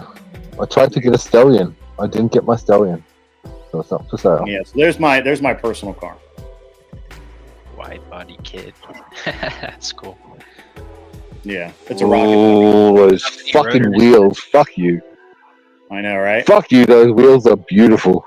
Is it a 2-rotor? Oh, look at the dish on the back. Oh, geez. Yeah, it's a massive offset, man. She's lovely. Yeah. A little ugly, but she's lovely. Wait, so I got a question for you, Grid. Out of all of the engines built, which one do you think is the best? Like out of LS's, Coyotes, whatever it may be, what do you think is the best engine to build? I'm not really sure. That's a hard question for me to answer. That's my car in the wild. That's cool.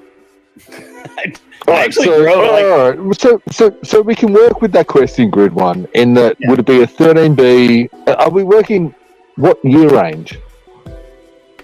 Let's Year say range. 95, 2005. I mean, I like the LS. I like the LS motor. The problem with the LS motor is that there's been like 30 revisions to the engine, and unless you know what you're doing, you're really not building to potential. I think they're fine. I think they're good. I think they're good engines. No problems at all. If I were going to pick I'm picking an engine for my airplane. I'm using a Mazda RX-7. 100%. Really? You're going to use a rotary engine? Yeah, I'm building. Yeah, Power to weight ratio, that makes sense. Yeah. I don't think it's airline legal. That would need to be experimental if you do that, yeah? It is an experimental. I'll show you a picture. Yeah. No, I've seen your experimental. It's freaking cool. I've seen it, bro. So show everyone else. Rob Dom. Very cool. I'm sorry, I couldn't hear. I could only hear one person. I missed whatever somebody said. What? It said, do you know Rob Dom by chance? I do know Rob Dom. Mm-hmm. Dude's great, amazing guy. After he showed me that you can make more power, torque, and horsepower off than a stock LS on a Dorito engine, I kind of want them to bring it back. Now this is the naturally aspirated version of my airplane motor, but you get the idea. Your experimental is beautiful, man. I love it. What 3-seater, 4-seater? 2. It's basically a race car. What? Oh, that's 2-seater. 2-seater. 1 seat. I have completed. What kind of speed do you get? About 200 miles an hour. That's saving time. Or matching it with one. Yeah, okay. And you're not too worried about all the apex seals and all the things that could go wrong? Inward, what's going on? The apex seals never actually. Good to see you. Good to see you. Well, let me rephrase. They very, done over here very, panel, I'm going very to seldom. jump over back here. I thought they just wore down to the point where the engine. Yeah, they'll wear down. I mean, a little but bit. it takes a very long time to do that. Like a really. So what's the needing on testing on a plane like that, considering it's experimental? What's the needing on test or the needs on testing of a plane that is experimental? As far as the engine, obviously aviation engine. I don't have any obligation to test. Cool. Cool. I think there's certain FAA regulations, and this qualifies. Yeah, I have to get. It has to be. Sorry. So, I mean, I have to. It gets inspected. It gets an airworthiness certificate, and then I do a test. I have 40 hours, what they consider phase 1 testing, and then once I fly off the 40 hours, then I go into phase 2 testing, which is basically the rest of its entire life. So there's no real requirements or anything. I just do it. And how much will that cost you in the long run? Like when everything's said and done, how much will it cost you to make this? A lot. Don't ask. You never ask about that. Well, I want to see how much. Maybe I could do it. Maybe it's my dream now. I want to fly. Over 70, 100 grand. Yeah. I'm gonna have about $45,000 in this one. That's actually not bad. I'll sell it for like 60, and I think they're currently trading for between 45 and 60. Well, but I feel like Grid's getting away with a lot of the cost because he's doing a lot of it by himself. Yeah, I do it all by myself. Yeah. That's the way to do it if you can. Do it from scratch. To be honest, Grid, I've never seen you with a spanner. Really? I don't have one on my desk, I don't think. It's all right. It's all right. You got other things on your desk. It's okay. We won't pick them up. But yeah, I've definitely heard a lot, and I believe you 100%. But I haven't seen you in the garage or in front of the planes. But that's your call. That's okay. Your studio is comfortable. I think I might have some stuff here. I'm not a picture guy. Me either, bro. Someone else needs to take them, and I don't want them to take them. I agree. I just never think about it. Dude, I'm sure that there are. I mean, I know that I have some. I don't. What's going on, Scott? Welcome in, dude. Thanks for showing up, brother. Thanks for showing up, my man. Appreciate you, dude. The actual plane. So that's interesting. So did you build that plane, or on the left there at the track with the driver? I'm making him go fast. Did you? Good. Yeah, man. Fuck that piece of shit. I can't stand that guy. That's in your RX-7. That was the red RX-7. I wouldn't feel no, that was a about that Mustang. dude if shit. All right, sorry. if he wasn't so fucking disingenuous, dude. Small. Like,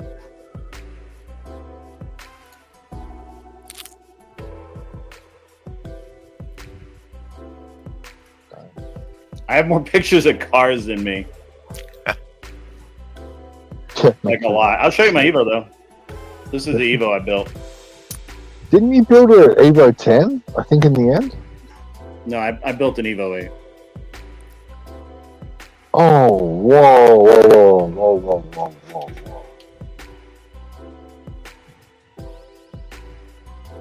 Grid, how much do you think? How much do you think a 240, Nissan 240 would cost? Like that's not all tricked out. Something that's just like in good running condition that I could project.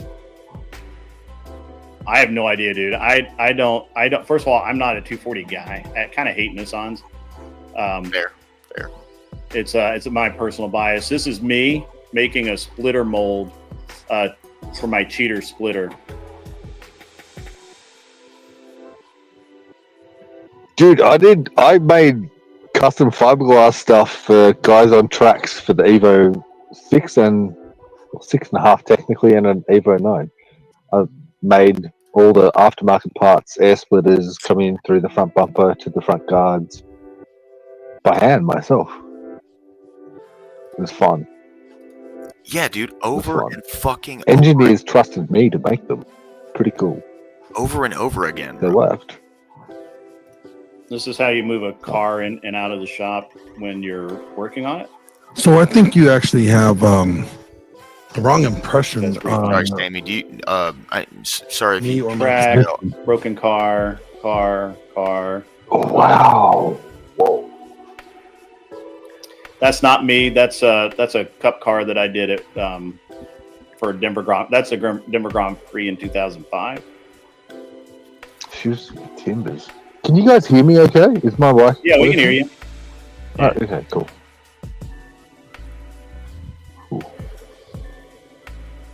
And you've spent some time in Europe and stuff like that as well, haven't you? I have not. I just prefer drivers that come from Europe. Okay. I have all of these pictures of cars and like none of me.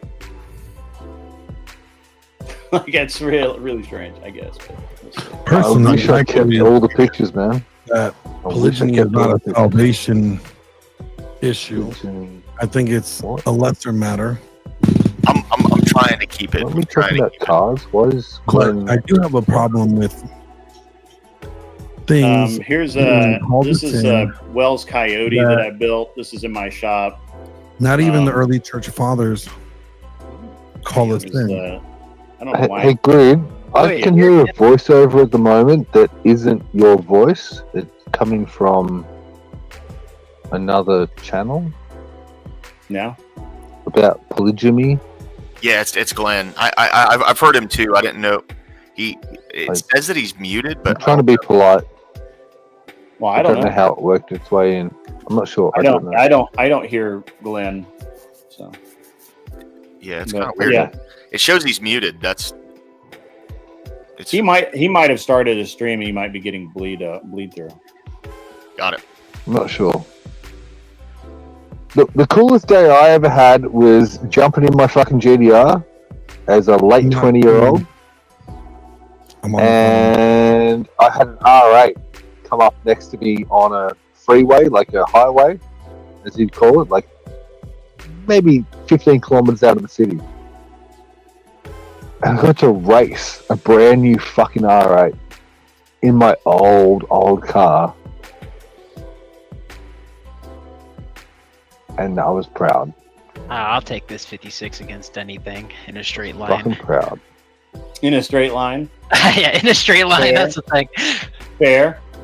That's fair. No, I mean, hey, look, you got to play to your strengths. Yeah, that's Look, look, whoa. All right, good. I got up to maybe like daily usable, no, 500 horsepower at the motor would be lying because obviously we measure things at the wheels. So, that's bullshit. So I was like low 300s, mid 300s at the wheels. That's coming through. Kilowatts. He's talking Not about horsepower. soft. And He's got a picture inside kilowatts one part of my old as in shop. PS, as in real power, and just in now. and I fucking blew away at a R8.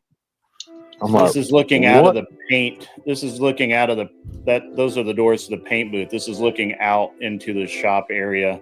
There's my office. That's awesome. So, I'm looking closely.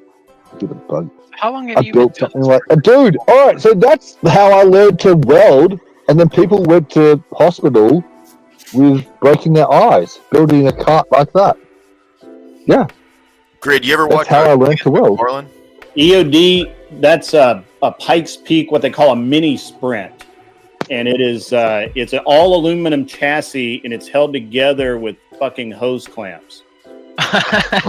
I'm not kidding you. Hang on, I'll find a picture. I bet because everybody's like, no, it's not, and I'm like, oh fuck yeah, it is. I believe you. I just have to laugh at that because it's like all the safety regulations. Aluminum is known for not being strong. Holy shit! EOD's in and Wiki Wally. They're both really good dudes. Axe. What's up, Wally? Fuck you. Good morning, Love you. Yeah, all the We cool could people chat. come hang out with me. That's no We lie. could chat. Like, EOD's my best mate. Wally's like my next best mate. And then Well, they're yeah. both cunts. My dad was Love 'em. EOD. I wonder if he was actually EOD. No, EOD decided he wasn't red hair enough, and So I'm gonna blow this picture up so that you can see the hose clamps literally holding the engine you see him mount. right there. Wow. That's the back half of the car. Is that JB Weld on that? What is that? No, nice. that TIG black welded stuff? aluminum. You It's see the TIG black welded stuff aluminum. between the yellow You piping see this that's- right here? You see this arrow here, right here? So this is the back half of the car. These are the hose clamps that are holding the back half of the car to the front half of the car. Wow. That's wild. Hey, Grid, what is that stuff at the very bottom where the yellow and that weird pipe mix? There was like that blue or that black.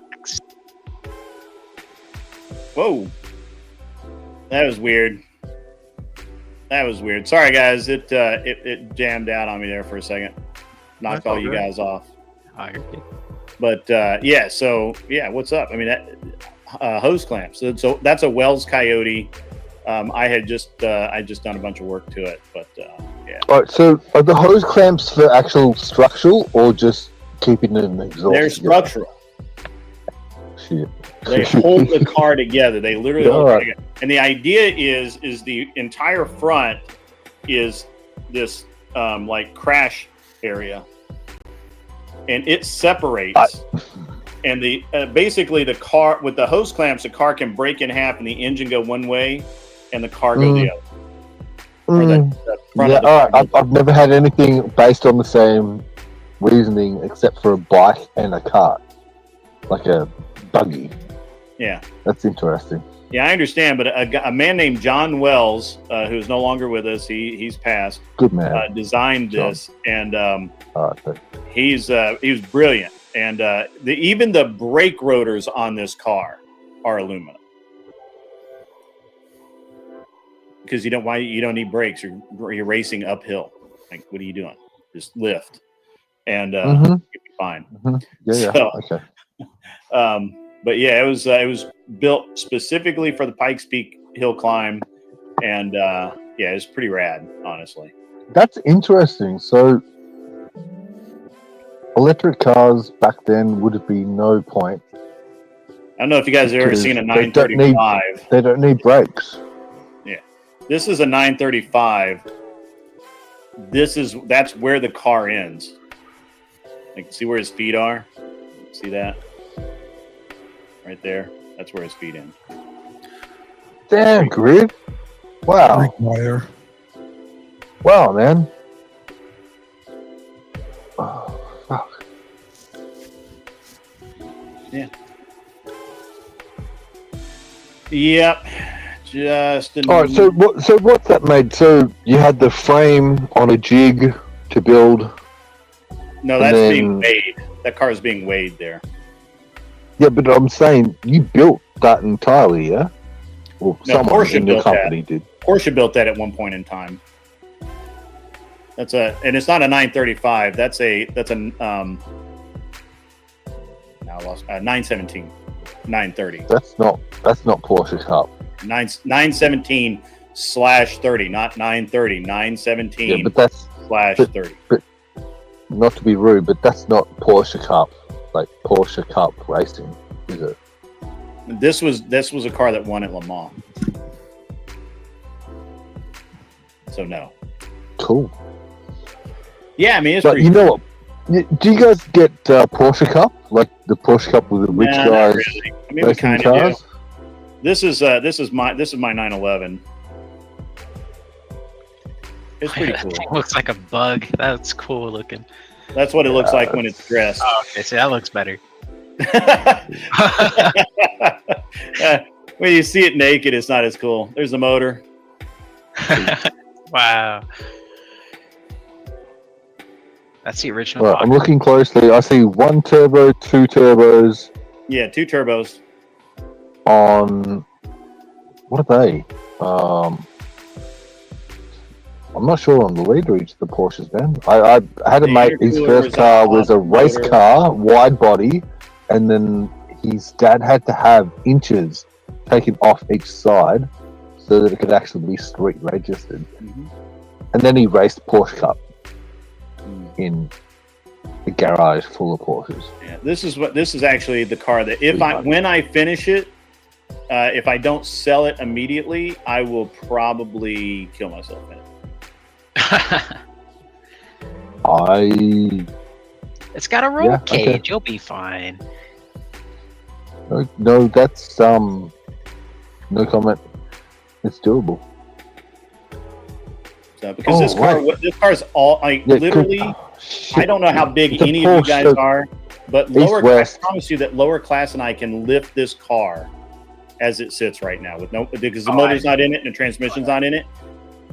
Lower class and he can grab the front end and I can grab the back end and we can lift the car and move it. Yep, I've seen that happen. My older cousin used to drive an older Bug, and he dropped all Porsche stuff into it, and that was the most badass car I've ever seen. That's insane.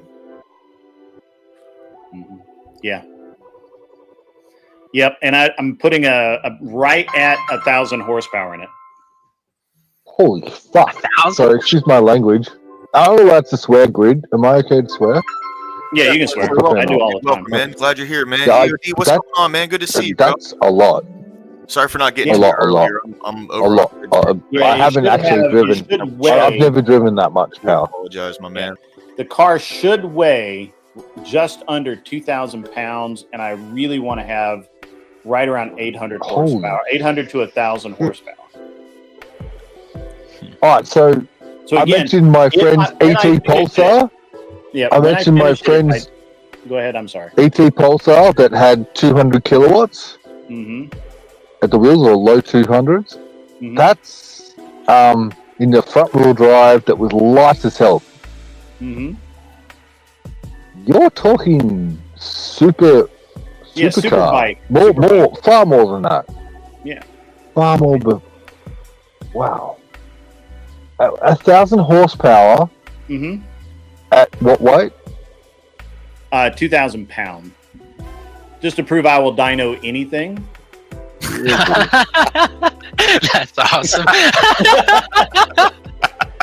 Oh my god! I literally had somebody come in. They're like, "Hey, I've got this whatever Bombardier, Can-Am, whatever the fuck it was," and he's like, "I wonder how much horsepower it makes." And I'm like, "Strap her down, see what happens." That's great. That's actually hilarious. All right, so you not only had your own shop, you had dynos. You still do or not? No, I retired. No, I retired as well, but still got shit.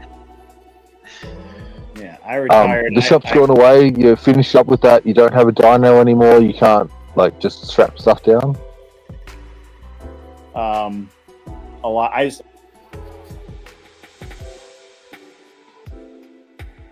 Did it again.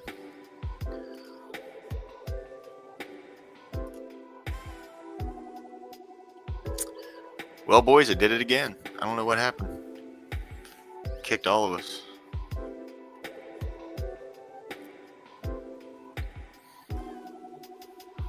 You get the silent montage.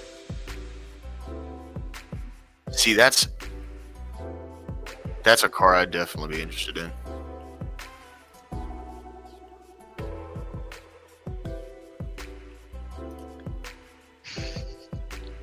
My bad. I don't know why it does that. It may be. I don't know. Holy shit! He's kicked me. He doesn't like me anymore. Take that's right, Fuck the cunt. I did that exact thing. Fuck it all. They're all in on me. That's right. Yeah. Yeah, I always liked it. So, Grid, did you ever spend any time in some Series 4, 5 RX-7s versus Series 6, essentially? So that was a Series 5. I did actually. Stand by. Let me see if I don't know where the pictures of this are, but I'll see if I can find it. For drifting purpose, I spent a lot of time in 4s and 5s, obviously the same, and then the 6s were too expensive to play with. Uh-huh. So, yeah, they were more... Sure. No, I get it. Not I owned a Dodge try not. too. I don't know if let me see if I have the picture of that. That's weird. A Dodge? You know, I owned a Dodge. Explain. I really did. Dodge Rotary? I've owned a lot of things, but... wait. A Dodge Rotary? No, a Dodge. Did they rebadge it? No, a Dodge. Mopar. Yeah, Mopar. Yeah, Mopar, no car. So let me see if I can. Yeah, I owned one. So it was a really unique story. I bought the car for $8. Be a little more. I actually heard the final number was like $360,000. Bro, what is going on here? This is I don't know what's going on here. This is crazy. I'm not doing that. I'm really not. Streamlabs doing some kind of maintenance or something right now? That could be affecting things. Could be. Yeah, that could be. Oh, wait. Can you guys turn cameras on and off by yourself? If you've got access, you can. Yeah, you can turn your camera on and off. I don't control that. No, I can. Can someone else that's hosting do it? I can't turn your camera on. I think I can turn your camera off. Let me see. Yep, I can turn your camera off, but I can't turn it back on. I can't turn it on if you turn it off. So. Jake Varr, what is up, my man? Hey. What's up, bro? I just got out of work. I'm gonna show you so this is one of the most embarrassing moments of my life. So I bought this car, and I spent a lot of money on it, and we did a bunch of testing with it, and we were going to take it to Daytona, and we were trying to work through Dodge, and I had Brian Johnson, who's an Aussie guy. I know that name. Yeah, Brian Johnson used to. I know that fucking name. Yeah, he plays with this band you may have heard of called AC/DC, and he was going to drive, and then we had Gary Savage and some other guys were going to drive, and Dodge for whatever fucking reason would not give me any money, and I was like, look, man, I'm not driving this car I'm not racing this car without some budget from the factory. Like, you guys have been dicks to me. I don't like you. Yeah, I agree to that because it is a and form of and they even used my. So this Glenn, is my car. Glenn, shush. That's my car at the PRI show, and we were main floor. Such a And pretty car. Dodge paid $10,000 to wrap my car like that. I did not do that. I'm looking. I paid awesome. $10,000 to wrap the car. Was this back when you owned the Grid One Motorsports? Yeah, this is when I was. This was kind of in my heyday. So there's the car. What year do you reckon? Like early 2000s? This was That's- 2012 or 2013. Nice. And this is all the car stuff. This is the like all the. It's what everything looked like when it was all torn apart. This is some of the Way out of my league, Greed. Way out of my league. I'm sorry? Way out of my league. Yeah. I haven't actually been around that kind of Well, this level. is all I did. And this is some of the secret squirrel shit that you're not supposed to know about, but that's fine. I don't care. I'm just going to roll through it. And so Dodge wouldn't give me any money to race it. And I was like, well, fuck you guys. I literally had the car in a warehouse 5 miles from the track, ready to go. And all Dodge had to do was say, yeah, we'll pay you. We'll give you some money. And they didn't. They backed another car that went out 6 laps into a 24-hour race. So fuck those guys. And and so they should have backed me, because look at this. This is tits. It's what you call tits. Yeah, that is pretty So where is it now? What happened to the car? Last I heard, I sold it, and last I heard, it was in a dealer showroom in North Carolina or South Carolina, somewhere like that. That's cool. Yeah, all right, cool. It's been taken care of. I don't know if that's That's cool, man. That car was built to go, and now it's just fucking sitting. That makes me sad. It does. Oh, right? no. The trick is you build them to go, and then they don't. Yeah, but that just makes me sad. A car should see the potential just like a man should. You should try to do something. No, I need to be rude here, but I'm saying that if you build a nice street car, I need to be careful here, and you want to make 300 kilometers an hour, that's really fucking fast.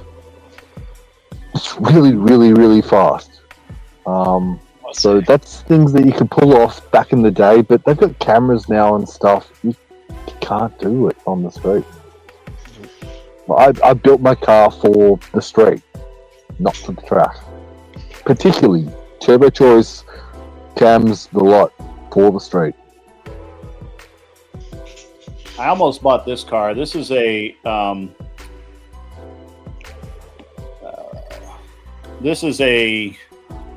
Gallardo Superleggera. It has an UR 1300 kit. Whoop, that's the wrong way. That's the building. Sorry, you said something. UR hybrid kit. Underground racing. Oh yeah. It has their. Oh, that's my. Never mind. That's my blood.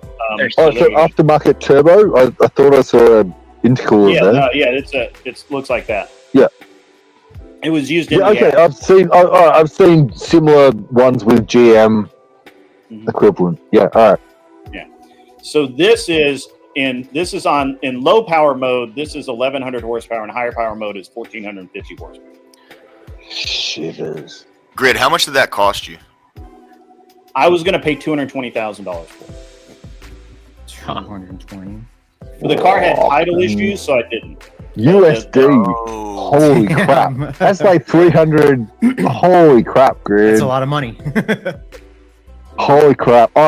So, Grid, you know what like the Holden Maloos are? The Holden Utes? The HSV Maloos? I had a mate that had a Ute version and another version that made the top powers in Australia that were like 1200 horsepower and completely useless vehicles. Completely useless, man. Completely fucking useless. They look ugly too. I'm sorry, they do. They're ugly cars. Shut up. The fucking Maloos are freaking beautiful. Nah, and the HSVs are even better. But 1,200 horsepower. It was essentially a dyno queen. This is a car that ran Pikes Peak that I built. It looks like a Hot Wheels car because It that's really what I painted does. Yeah. Nice. Weird one. Does. Yeah, that's all paint. There's no stickers. That almost looks fake. Well, I like you. I know, right? Wow. I think It this looks is photoshopped. Like Yeah, it even the does. website here at the bottom, it looks like it was put on there, bro. Yeah, that's Yeah. weird. I don't know. It's when I transferred a couple of these pictures, they look really weird. Like the Right, so camera- say again, what car's that? that's a RX-7. Mazda Looks like RX-7, The second generation. Yes. Dang. Almost looked. I thought it might be late 80s Super. I have a picture of it in the. A80. I have a picture of it in the. Let's see. Is it here? No, that's Brian's car. That was really cool though. I love that car. Let's see. All right, let's talk about Jake's here. Let's talk about politics. I want to Yeah, tell that was him what's your what. boy. Alright. That was I never work. talk to Yeah. talk to Jake. All right, all right, this is good. So so this is a car in. Let me show this. That's a car in a booth. Dude, nice. Is that the one that you just showed the picture of? Yeah. Nice. That's another RX-7. That's what it looked like when I was fitting the body and cutting it the fuck apart. That's what it was supposed to look like. It never really did. Dude. Wait, so Grid, No, do there you it have is. you painted or Out did of the you booth. paint it? There's No, what the no, engine the looked like. whole car was stripped apart. They modified everything they could. Literally Put everything. in. But yeah, it's next level, man. Like it's full. I built this whole this right Cool, here is cool. an aluminum frame that holds the radiator and intercooler and came out in one piece. I have see how tight the roll cage fit. Brother. That's actually a factory Once I get crease done over in on the Grid's roof panel, I'm gonna that I put the roll come bar back here through, and open up the panel. and that's how tight it was. A little You could economic. put my business card. That's pretty standard here, doing that with the roll bars. Recently, But we get them from Japan, and good. that would be standard because Japan's the best. the country's on right now. Would be, Oh, nice Did you just Ben. hear him? Japan's the best. Yeah, all these cars are Japan cars. I mean, I don't want to be so Shut up, fucking. Oh, okay. All right. Jake. Not in the Corvette or Mustang. I feel like I need to debate this. Oh, what? I literally cut the fuck out of this car. So this is interesting. Hey, wait. If you go back a picture, Grid, or two pictures, I think now, that was a triple roll bar. So that's structural if you're doing that, all the way to the coils. That's as it's being built. So yeah. So what I did, you can That's see the the aluminum entire frame that thing. I made.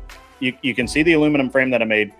Right here, I cut the wheel wells out and I made front wheel tubs so that I could run the same size tire all the way around the car, and it was super wide. This is just what a car looks like if you're tearing it apart and putting it back together 8,000 times. Dude, that's And did you paint it or did you have a don't I give did a paint shit it. money. crazy. You do That's everything. legitimate. Don't give a shit money. I'm gonna build it how I want. Holy crap, man, that's cool. Yeah. That's So I've there's had friends the with, outside picture. as I said, Porsche Cup race car, like the fastest cars. Or you were of racing sorts. earlier in that That's insane, bro. internal POV. Grid. That's insane. No, Wow. this is I don't have any video of this car. It's That's too all old, that's guys. You go inside. back, like pre 2005. We don't have footage. It just doesn't exist. It's just 2010 prior. We don't know. Oh, and you got the coloring. Hang on. Whoa. Look at your coloring with the blue and the yellow. That's And this is where it blew up. So look, if you have too much horsepower, you break things. yes. That's why you build a nice street car. Is that the oil Yes. block that cools down? That is actually the iron that's part of the engine that, yes, indeed, broke at the oil filter housing because it had too much oil pressure and too much power. Yep. And we gave zero fucks. And there's the car when I put it all back together. So All right, so you had too much oil pressure because the gear wasn't driven correctly for oil pressure at the revs that you were carrying? It was really tight. And the car was, the car was just built really well. I mean, the engine was built really well, and the oil was cold, and it's just something that happens with those. It's a known failure. Now, most people get the failure wrong. I'm not saying that people understand what they're talking about. But, no, well, say in the RB26s, we would go certain different gear for the oil. Like they'd make a change on. I've got a change on my oil pump. That makes essentially the oil only work at higher revs or medium revs. It doesn't work well at lower revs, which would be the street car version. So can you change that on the rotary? No, it's just the tolerances were the real problem. Okay. All right. So that's all. I'm not any genius. I paid everyone to do the work on that car. Nothing wrong with that. People like me, thank you.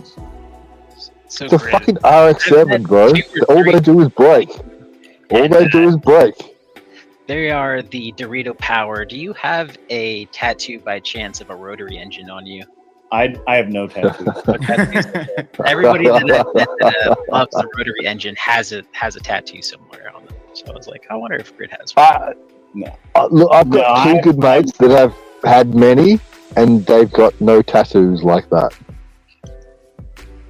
So let's see. I've got the. All right, so this is my favorite. It's kind of my favorite race of the last race cars. I think it's an American. Really good pictures.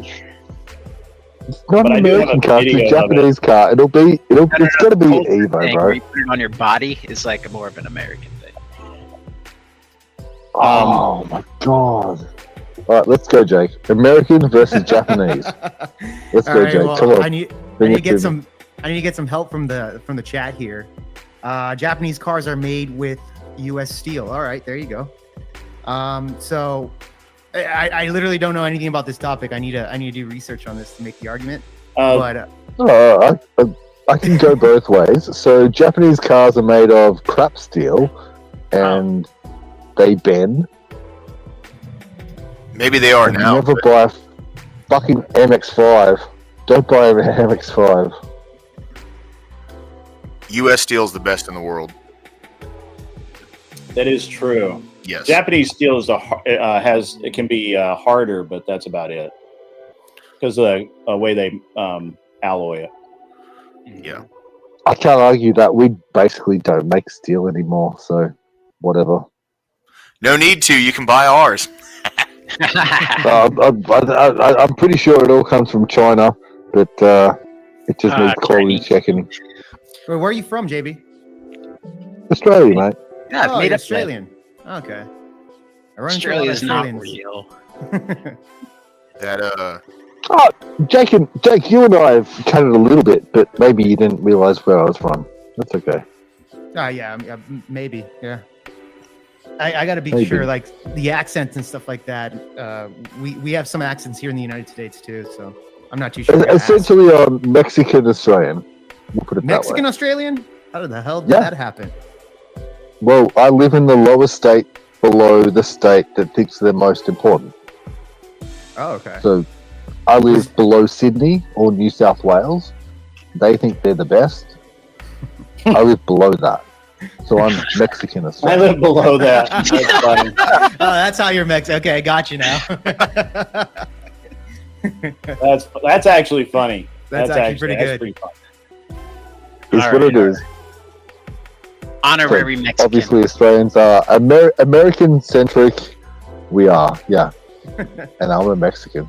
But I don't have two heads, which is the state below me, which is an island. So Tasmania? Yeah. You don't want two heads. I hear the mainlanders from Australia talk so much shit about Tasmania all the time, man. It's hilarious. Dude, but the Queen or the Dutch of not Sweden, Danish, the Danish Queen, or Sweden. Anyway, she is a Tasmanian. Tasmanian devil. So I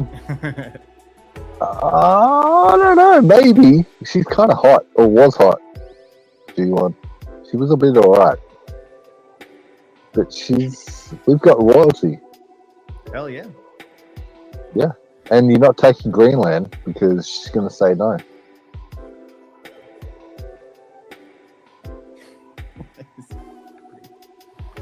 Who controls Greenland, Jake? Who controls Greenland? Are we not live anymore? No, we're I not don't think live. we're live. No, We're not? we're not. They said the whole stream dropped. Yeah. Oh, well, whatever, No, Jake. it's- Who owns... All right, so Trump has been going after Greenland, Mhm. which is owned by the Danish, yeah? Okay. And so, essentially, that's a Tasmanian lady that's half in control. Oh, this really? sucks. Yeah. Oh, what If, happened? if it actually did drop, that's terrible. No. That sucks. That's all right. I need to go. I gotta go do some stuff anyway. I gotta go pick my truck up and Right on. do some other things. Sounds So that good. was fun. The car asking to see pictures was interesting. I never really go through this particular folder, so that was awesome. No, yeah, dude, it was sweet seeing your collection, man. That's sick. Grid, Yeah. I want to see more at some time. I don't know that I have a ton more because again, I don't like. Me too. I just don't take Yeah, pictures. Most of the pictures I have are because somebody else Yeah, dude, took them and RIP. sent them to I'm- me. I'm about It's to not the Um, media, man. and come back and And I'm just like really like I'm always busy. Like I'm always economics and some other like some I'm not really fucking- focused on the picture Very taking or good. documenting or anything like that. Which is why also I have to do live. I can't do like pre-record stuff because I'll never actually pre-record. So it's weird. I'm just weird that way. I don't know. Well, thanks for having me. I'm not sure that's weird. I think that's okay. That's predictable. That's not I'm weird. gonna get out of here as well. Go check on the family. Yeah. Hey, Lucky, good meeting, you, bro. Hey, Jake, nice to meet you, Jake. Yeah, dude. I'm going to Good be meet all- back in just a meet little up with you bit guys. because I will be debating in about an hour on Oh, shit. Gibbs's I'll panel. be there. And who's going to be there? Oh, Yeah, you'll be I'll watching. watch that. Okay. I'll watch Wait, that. which channel? Grid? I'm just going to do it on my channel, but it's Okay, okay. Gibbs's debate. So Okay. I'll be restreaming it to my. So at 5 o'clock or 5 p.m. Central Time? Let me double check. No, actually, I'm wrong. He changed it because he used to start at 5 all the time. Now, because I guess enough people bitched, he's now starting it at 7:30 Central Time, Oh, the only real time. And That's putting you straight and competing with other people. That's fucked. That's gay. and so he was starting at 5, but that's fine. I've got to go grab my. I got to go grab my So truck. I maybe- may get there before they close. If not, I'll get it in the morning. So. For sure. All right, so who else is streaming? Low.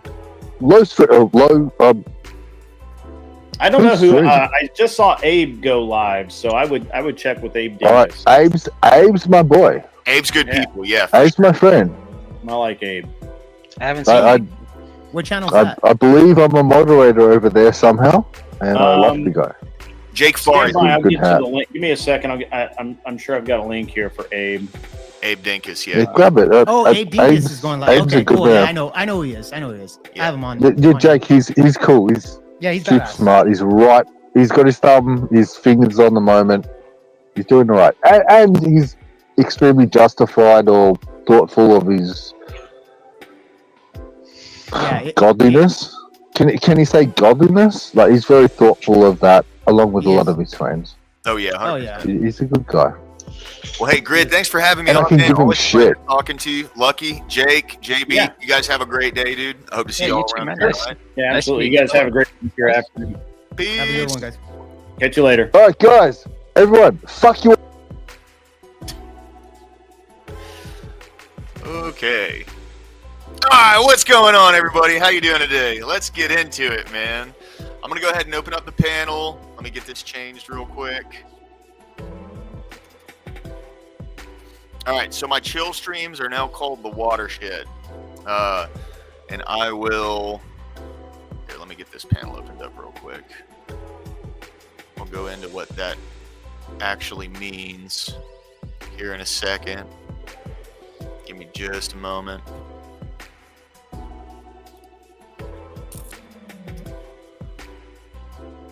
Oh.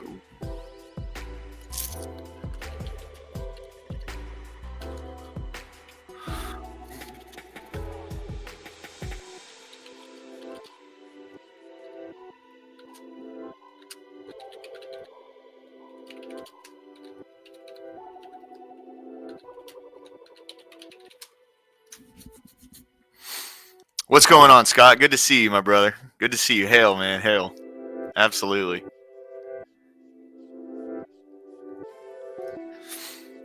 All right, so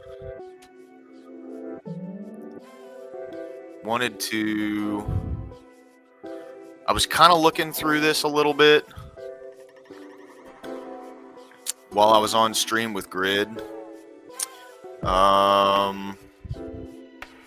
me share this real quick. So this is going to be from the Bureau of Labor Statistics. And look, I'm in logistics, right? And this year so far, up until just about like a month and a half ago, has been really stale. People who've been in the stream before, they know, like, I had one kind of really big customer, and that customer was a large percentage. It was literally like all of my income, right? And some dude who picked up one of my loads. It's just a long story. They ended up stealing the cargo out of it, and there's a system when it comes to freight called the FMCSA, and that gives people like a motor carrier number, and it basically just writes, certain regulations underneath the Department of Transportation. So, you have a DOT number, your Department of Transportation number, and your MC number from the FMCSA. And they had essentially used a different company's MC number, and were able to go through the verification process with the company that I'm contracted with. Long story short, someone who didn't even own the truck that they picked it up in. They got the cargo, and they never took it to where it needed to go. So I lost that customer because it's been just basically like a massive lawsuit fest where, there's a bunch of insurance claims flying around and all sorts of other shit. So I still have access to everything, though. So I can see, what kind of freight is moving around from what city to what city. You're typically not going to see anything more than a week out. It's not even worth it to put stuff up on these boards and everything in between. But so anyway, I'm trying to find the most recent information on this. So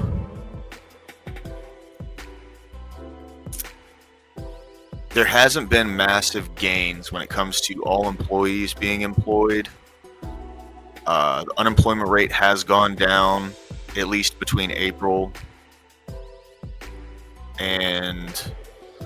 Oh, no, it's gone up. Okay. That counts for June. So for the last month and a half, this is what I've noticed, right? So union membership's kind of gone up a little bit. So is represented by unions. There's been consistent job gains, so that's good. Not a ton, right? Not a ton. Well, this is 2004, so this doesn't even count. There's basically none. This is 2004. Is this 2005? Yeah, 2025. Okay. So anyway, what I've been noticing, watching all this, is there has been a massive influx in the amount of freight that's been moving around. Now, partially that has to do with it's getting warmer, so the ground's not as hard.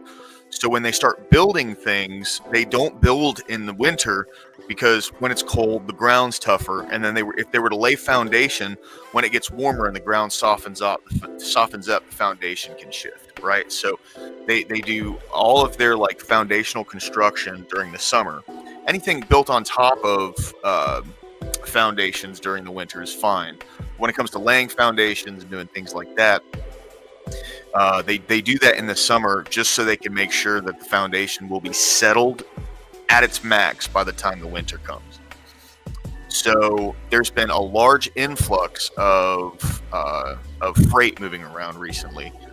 None of it's like, a lot of it's not going to specifically California, and that's just because there's not a lot of shit coming out of California right now. A lot of businesses have moved. Things have hourly earnings fluctuated a little bit, not too much. Weekly hours maintain roughly the same. Non-supervisory employees, which is more like, contractors, that's fluctuated. Not a lot of changes in the past few months from these statistics in particular, but seeing how, like U.S. Steel, for instance, so they've been opening up, and I can't pull up these emails that I've had between these people because like it wouldn't do them justice to put them on black. Yeah, that's fair. That's very fair, Scott. That's very fair. But U.S. Steel's been opening up a lot of contracts, as well as a bunch of different steel mills, like all over the country. Because with these tariffs in place, people are more apt to buy American steel than they are to buy like brokered Chinese steel. And, these steel brokers, while it is a business and it's something that, these like Obama and Bush era regulations on the market have been put in to kind of funnel like Chinese steel into the market. As these things have all been put into place, these steel brokers have come up and they've made a shitload of money.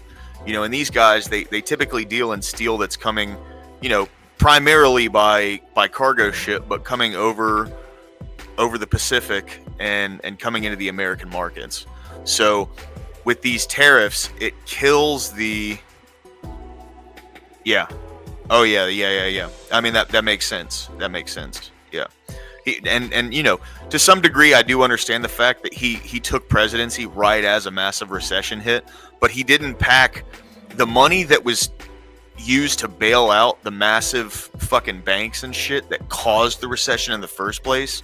Instead of putting that back into the economy, was a detriment to the American middle class. I mean, like no one can argue that, right?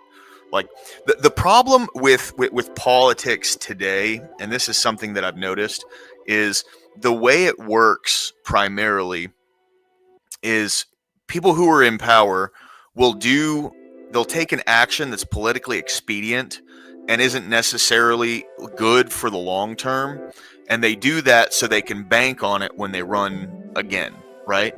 So Obama took a lot of very like short-term politically expedient actions, and then that bled into where the economy ended up by 2016, right? So, that's why the only thing that they could run on when they were going against Trump was he's a racist, he hates women, like just rhetoric bullshit, And that's why, like, people say he's a bad guy, but a good... What's going on, Mr. Fista? Good to see you. He's a bad guy, but a good president, right? Now, where I'm at right now, I'm kind of in the camp of he's not really much different than anybody else. Like, I do believe that he... Right. Exactly. Yeah. So right now with Trump, I kind of...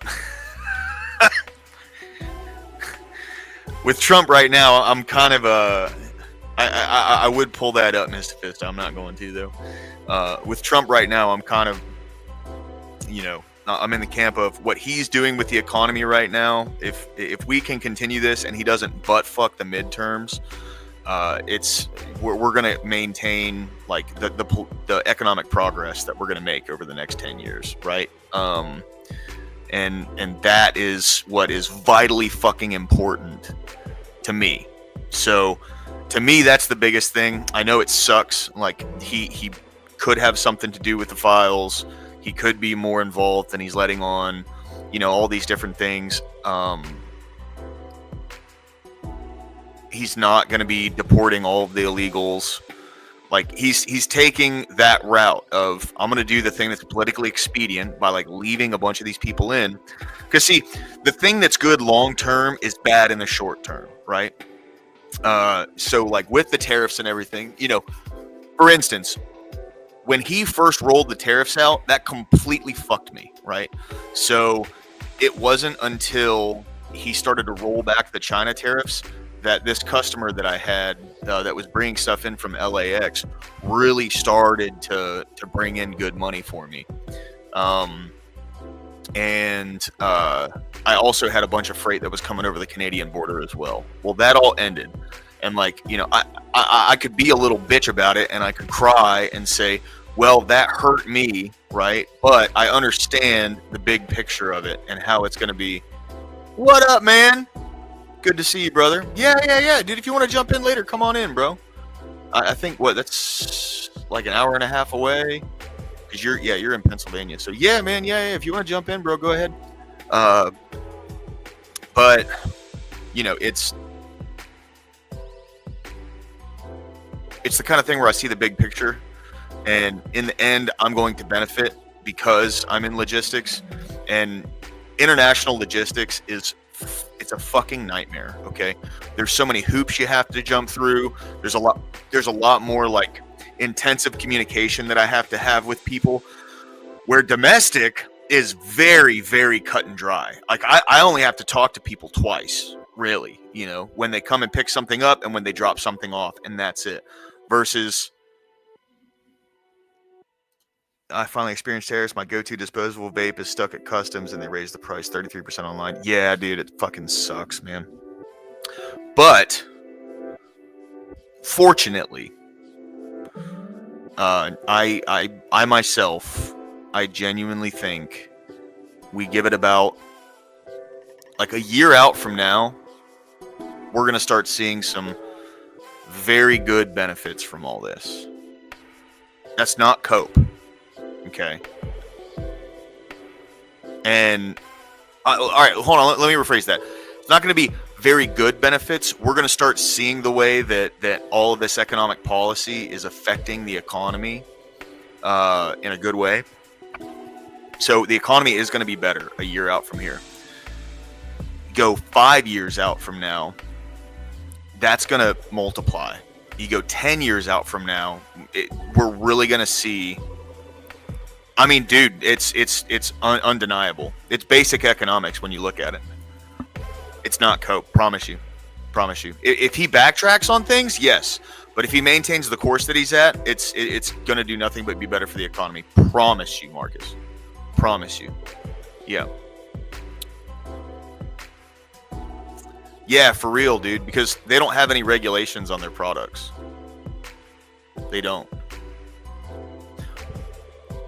Right. Oh, yeah. It's all good, man. But yes, exactly. See, Scott, that's the thing, right? So people have, and I'm not saying anybody in chat necessarily thinks this. Correct, 100%, bro, exactly. But see, people have this idea that the cheaper things are, the better the economy is, and that's not true at all, especially when it comes to like when we're talking local economies, because a lot of people that work in the manufacturing base, they aren't ordering shit from overseas. They're buying things locally. And when you have a company like China, and here's what China does.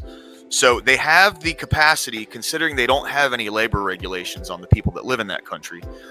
What they do is they use basically what could amount to like slave labor to mass produce products at like basically no overhead. Now, obviously that's a little bit of an overstatement, right? But they mass produce products at a very, very, very low overhead, and then they can dump products that are incredibly cheap into foreign markets, and that destabilizes local economies.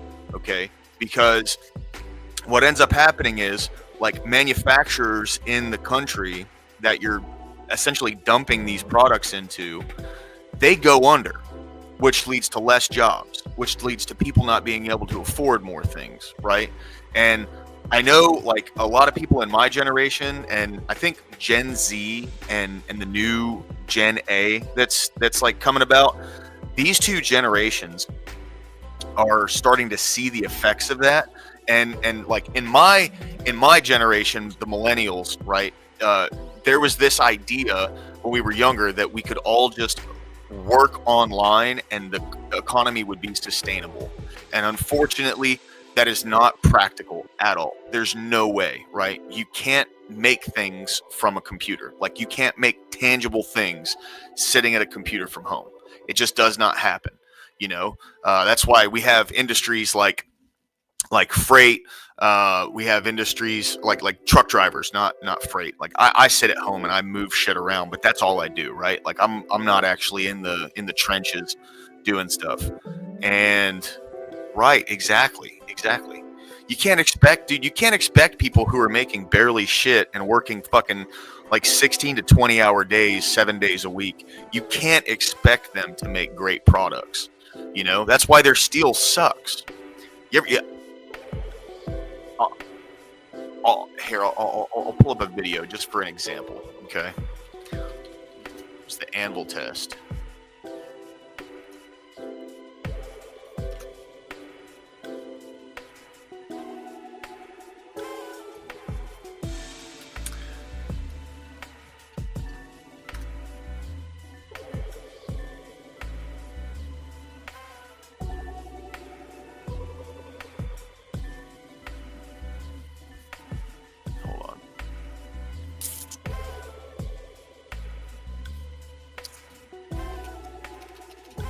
See if I can find this real quick.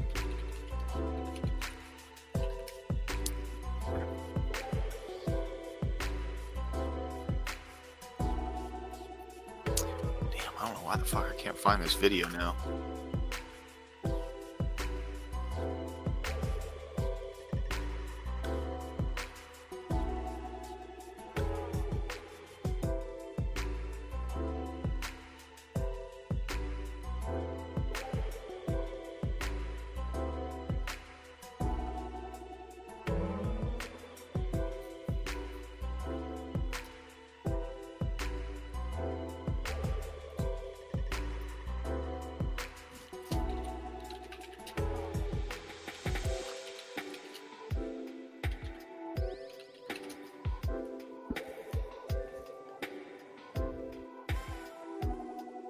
Here it is. Okay. So hopefully I don't get fucking flagged for this, but it is what it is. I'm not. Yeah. Same concept, Mr. Fista. It's the hydraulic press. I think they call it the anvil rebound test is what they do, if I'm not mistaken. But here, I'll pull this up. So it is a 10-minute video. Chinese steel, Indian steel, Russian steel, US steel.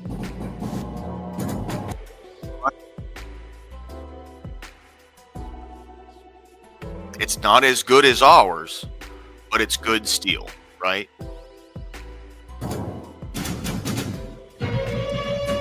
But when you see, it's just crazy, like the fact that people will actually buy this shit from China. Like, absolutely crazy. They do minis and big ones too, by the way. It's not all minis. And then India is just a catastrophe. Now this is boring steel testing stuff, guys, but yes, 100%. Absolutely. Yeah.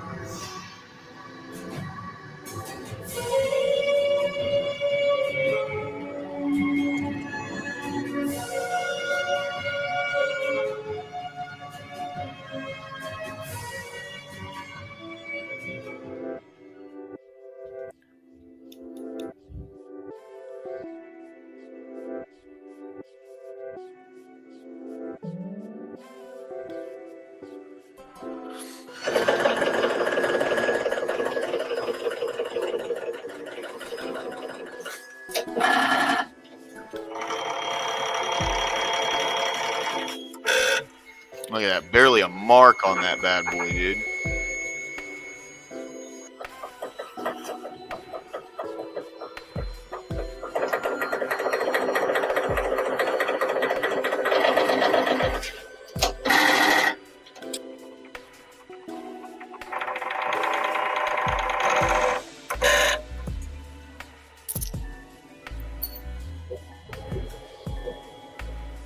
Looked all right. Looked all right. This one's wild. It just went inside of it. What's up, Big Soda Corey Barton? How you doing today, brother? What's up, bud? Not Next much, video we're watching. Does this mean India is shitty metal? Yes, they do. So does China, though, and you'll see. You'll see. It's awful, but yeah.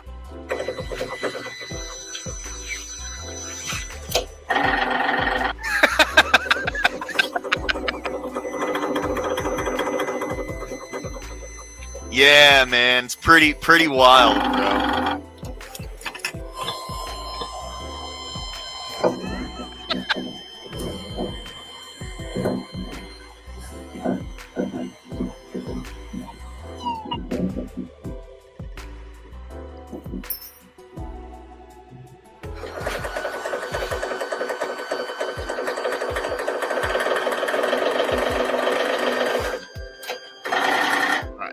So here's the press test. This is like real anvils, though.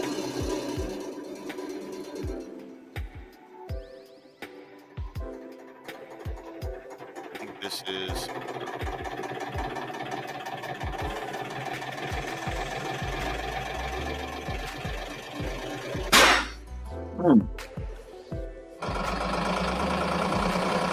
Label what that is? Let me see. Hold on. China. Okay, this is Chinese steel.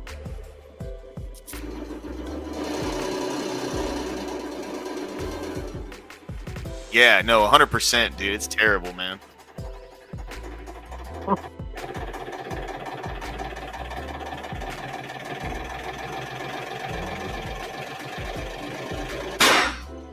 So it made it to about 70 tons, yeah.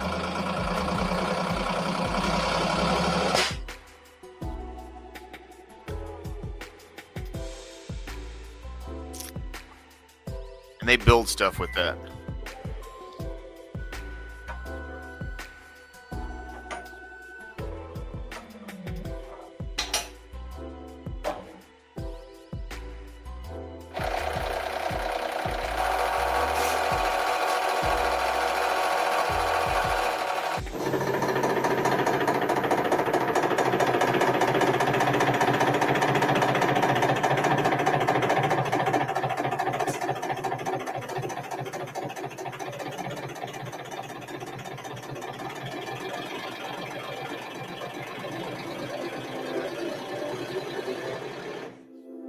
What's that Russian propaganda?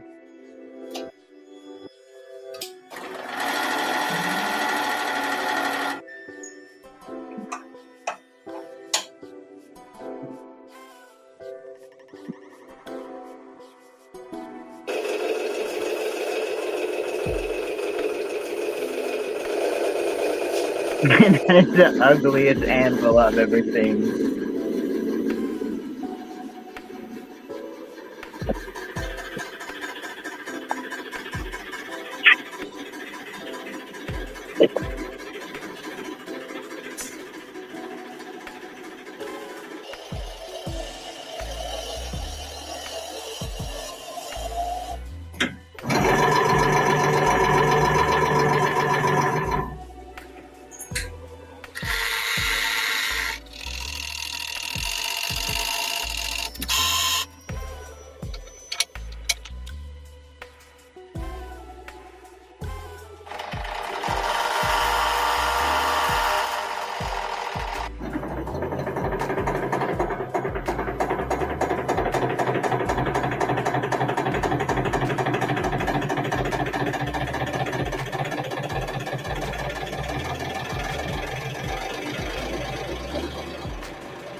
Sorry, guys. I'm on the phone real quick. I'll be right back.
I don't know. We'll be fine one day without it. We'll see later on. I said we'll see later on. You'll be fine without it. But you will be fine without it. We'll see. I don't know.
Okay.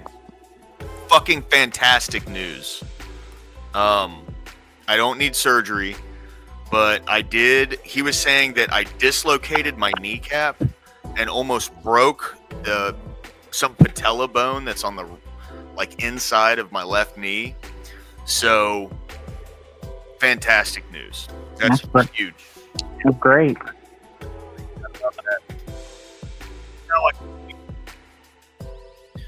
Fucking I've been limiting how much time I've been spending up and about. simply because. Okay, yeah. See, I don't. I'm no. I don't know as much as these guys know. You know what I mean? But no. So yeah, really, really good stuff, man. He was like, you almost took it all the way. So it's a good thing that I didn't, man. Happy about that. But that being said, so American steel is the best steel in the world. That's the stuff that. Yes. That's what he was saying. Yeah. But it like popped out of place. He said, I have a small medial tear on my meniscus. Yeah, dude. Yeah. I mean, I get it. I get it. Yeah. But he was saying there's a small medial tear on the meniscus. There was some kind of bone that's on the inside of my knee. He said that there's a pretty bad bruise in there, but all in all, it's good. So I can get up and start moving around again, which is good because especially with freight, when it comes to me finding new clients and stuff, I like to get up and move around and get out and all that. So good news there. Good news. Fantastic. Really happy about that. So anyway, yep. Just another blessing from God. How's everyone doing today, man? We all doing all right? Oh yeah, no, doing pretty good. Sorry about me having to close things down there for a second. You good? It's an important call. I'm gonna call family here a little bit later, but for right now, I'm gonna celebrate. I think there was a bill that just passed the House. Maybe talking politically. Yeah, 100%. I think it was the Genius Act. I will look that up in just a second. Mr. Fista, no. I didn't need any surgery. That's what I was just finding out. What the doctor was telling me was that he thought, like, in the way that the knee was, he thought that it was like a bad meniscus tear, and like I went in and got the MRI, and the whole point was just to see if I was gonna need surgery for it. Yeah. But he called and he said, you're not going to need surgery. He said just some physical therapy and then a special brace to keep the kneecap in place so it doesn't keep popping out, which is really good. Anyway, sorry, Corey. What were you saying, brother? Oh, I'd seen that on X while I was scrolling earlier that the House had passed the Genius Act.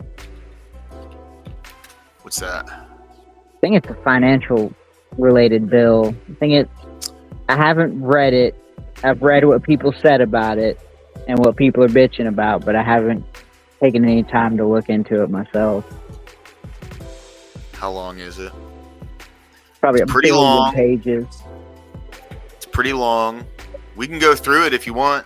Well, I mean, we ain't gotta go through it. I think you can find a summary of it, or kind of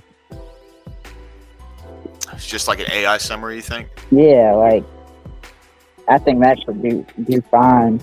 I seen the Freedom Caucus was against it, and their, I guess, accusations was it seemed like there was stipulations toward like central bank currency and stuff like that.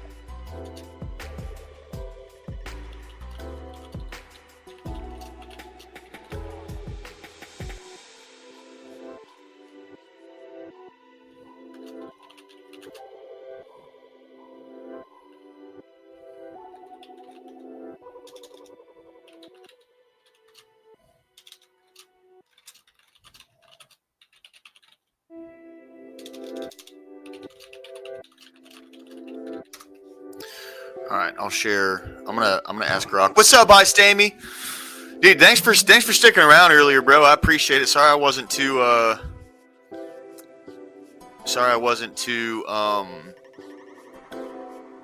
responsive with chat, dude. My bad, man. Yes. So you know what's crazy is I that's when I'm going to the gym consistently, I focus on legs, dude.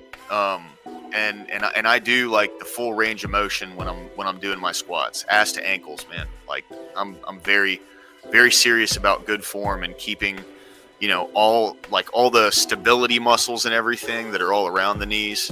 Because my granddad, he had real bad knees, and that's what he was telling me was, when he was younger, he would, I don't want to say half-ass his workouts, but he didn't do it. He didn't go all the way with, get a full range of motion with it. Okay, so what I asked for Grok was, okay, so Grok 3 is still the only one. All right, can you summarize the Genius Act that just passed the House without opinions? I just want the facts of the bill. Because AI gives fucking stupid shit opinions on things. I don't give a fuck what AI's opinions of something are. I want to see, what exactly is going on here. So... And that's pretty long for it's a habit of pulling these bullshit articles and information off the bullshit articles. Is they'll take these sources and think, since it's a source from an outward place, that it takes it as factual. Yeah, and it's just some fucking blue-haired half-bald lib going, well, Trump did it, so it's bad. Republicans suck, and it's like, dude, I don't care what you think. Yeah. All right. So the Guiding and Establishing National Innovation for U.S. Stablecoins Act, passed by the U.S. House of Representatives in July 2025. So it's a crypto bill. Establishes a regulatory framework for payment stablecoins, which are digital assets redeemable for a fixed monetary value, typically pegged to the U.S. dollar. Key provisions include permitted issuers. Only specific entities can issue payment stablecoins in the U.S., including subsidiaries of insured depository institutions. So subsidiaries of banks, right? Or I think yes, but I don't think. I think there's other stuff included in the depository institution. Fair. Federal qualified non-bank payment stablecoin issuers, pardon me, or state qualified payment stablecoin issuers. Issuers may be regulated by federal or state authorities. Regulatory oversight. Issuers with stablecoin issuance exceeding $10 billion are subject to federal regulation by the Federal Reserve for banks or the Office of the Comptroller of the Currency for non-banks. Issuers below $10 billion can opt for state regulation if the state's framework meets federal standards. Reserve requirements. Issuers must maintain reserves backing stablecoins on a one-to-one basis with U.S. dollar assets. Consumer protection. Stablecoin holders have priority repayment in case of issuer bankruptcy. Issuers must comply with the Bank Secrecy Act for anti-money laundering and anti-terrorism purposes. Reporting and transparency. Issuers must publish monthly reports on their websites detailing the total number of outstanding stablecoins and reserve. Oh, shit!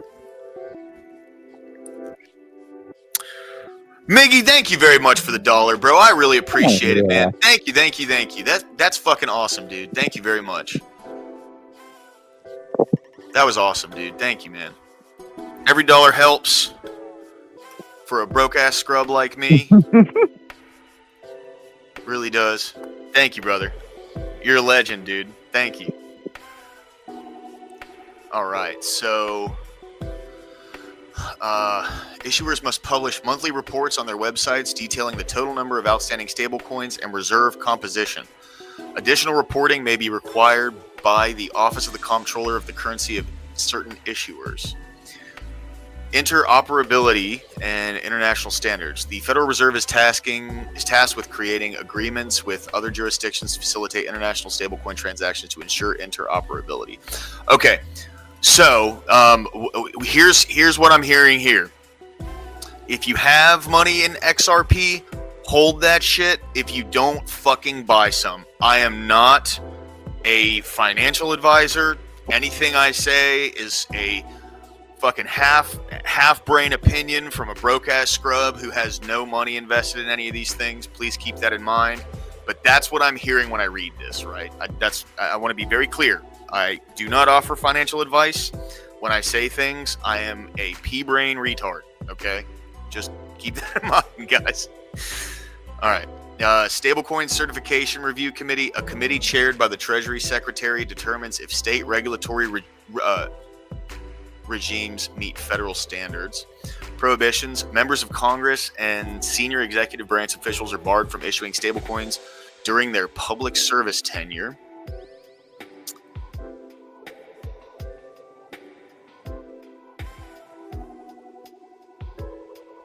I'd like to look farther into that. Mm-hmm. And then non-security status: payment stablecoins are not classified as securities under securities law. Okay. Oh, so it passed the Senate today. Yep. So it passed the House today. It passed the Senate last month. Oh yeah, June 17th. Okay. So it's going to the desk. Boys, I think we're one step closer to digital currency. It's coming. Yeah, 100%. Yeah, without a doubt, Mr. Fista. Yeah. And XRP, dude, I made some pretty good gains on that earlier this year, and I cashed out just because I've had to basically liquidate all savings just with what's going on. So, you know, things are looking up, though. Things are looking up. I'm definitely, once I get some money in my pocket, I'm going to be putting in an XRP. That's definitely fucking, like, on the horizon. But yeah, I diamond hands. Yeah. No, well, I didn't 100%, dude. No, I am, bro. I don't have paper hands. I hold. Yeah, without a doubt, bro. That's it, without a doubt.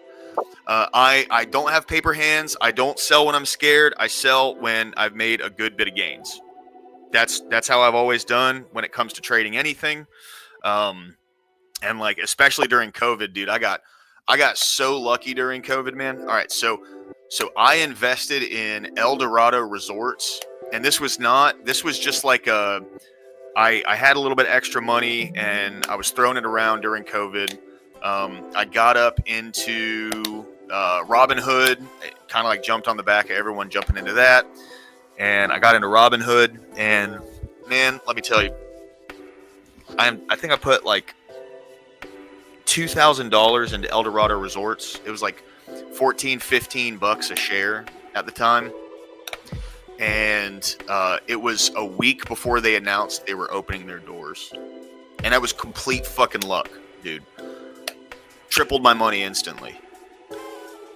And then I took all that money, because I'm an idiot, and like this is when I say, like, don't take financial advice from me, this is why. All right, so I took that, like, it was like almost $6,000 that I made off of it, right? And I took all this money and I dumped it into a company that was in the shot race, you know what I mean? And overnight, like, every bit of it, I YOLO'd it into some random fucking penny stock. And within 3 days it doubled. So I took $2,000, and off of two of the luckiest fucking investments I've ever made in my life, within a span of like 2 months, I turned it into 12. And I paid off a bunch of debts. I bought my car. I mean, like, it completely changed my life. And that's not because I'm really smart with this thing. Like, I just got super fucking lucky overnight. It was crazy. But yeah, so now the way I do things is, like, I'll throw, you know, a little bit of money into something here, a little money into something there. If I see it starting to, like, uptrend, I'll throw a little bit more in there. If it takes a little dip, I'll throw a little more in there. You know, that's just kind of how I've been doing that. But I typically hold stuff for, like, I held that XRP for like 3 years and cashed out on that earlier this year. So it was definitely a good play. I made it. I invested in. Now I don't. Are you allowed to say the G word? The G word being GUN. Yeah, I'm pretty sure you can say gun. Okay. Well, it's the name of the company is called Grab a Gun, and it's been on the market for like 2 days now. I picked up 100 shares through, like, the initial IPO offering. It was like $9, and the first day I did pretty good. Second day, the profits have kind of come down. I'm still making profit, but I picked up 100 shares of that, and so I'm hoping that, you know, it being back to it being backed by Donald Jr. that it kind of gets some hype. And hopefully I can see $20 again like it did the first day. See, that's huge right there, Mr. Fista. Oh, yeah, that's gold huge. and silver. Yeah, because that has, like, actual backed value.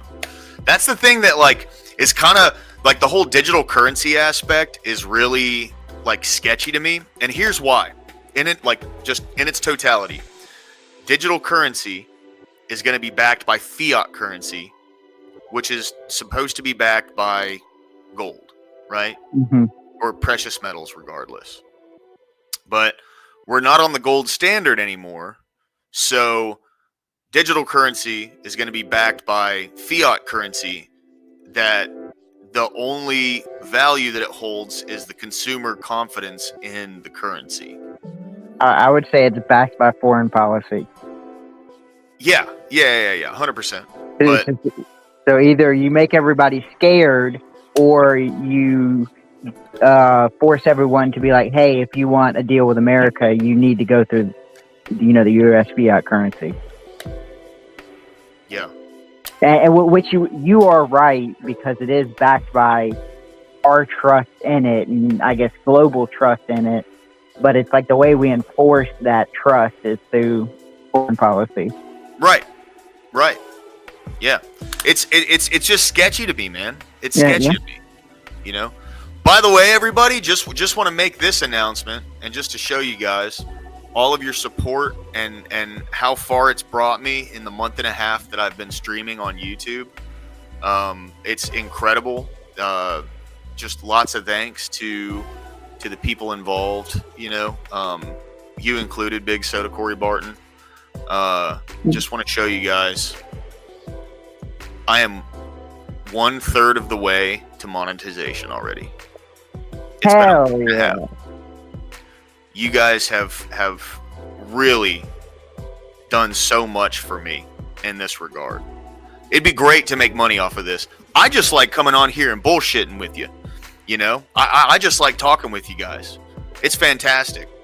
But it's like, I know, Mr. Fisty. Yeah, dude. I looked at this and I was like, holy shit, dude. Like all of the support that you guys have given the channel, like coming in, it's really like, it's making something out of the channel, bro. Like when it comes to monetization, dude, it's crazy, But all that aside, I mean, like, man, this is something I've started to love to do. Just coming on and talking with y'all, man. Like it's something I look forward to every day.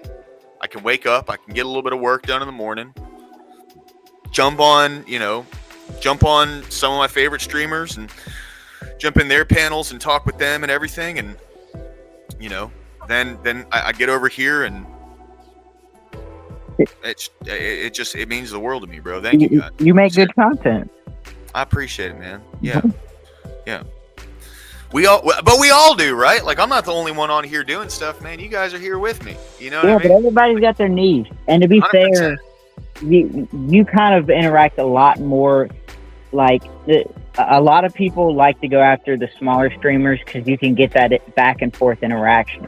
And it's like, Rob's almost to the point to where he can't keep up with it. Like, I mean, he can in a way, but it's the more and more people you get in, the less and less you have the ability to interact with your guests. So it's like you're creating that environment of still talking with your guests, even though, you're getting 100 views or, 10 to 15 people may be in the chat.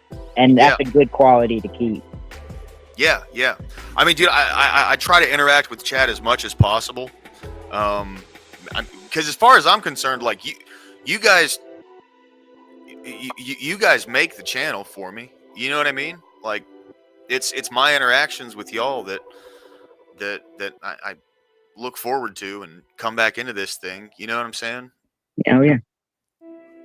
I've seen Mr. Fista talking about Bitcoin, and the funny thing about Bitcoin is now one of either his first name Saratoshi or his last name.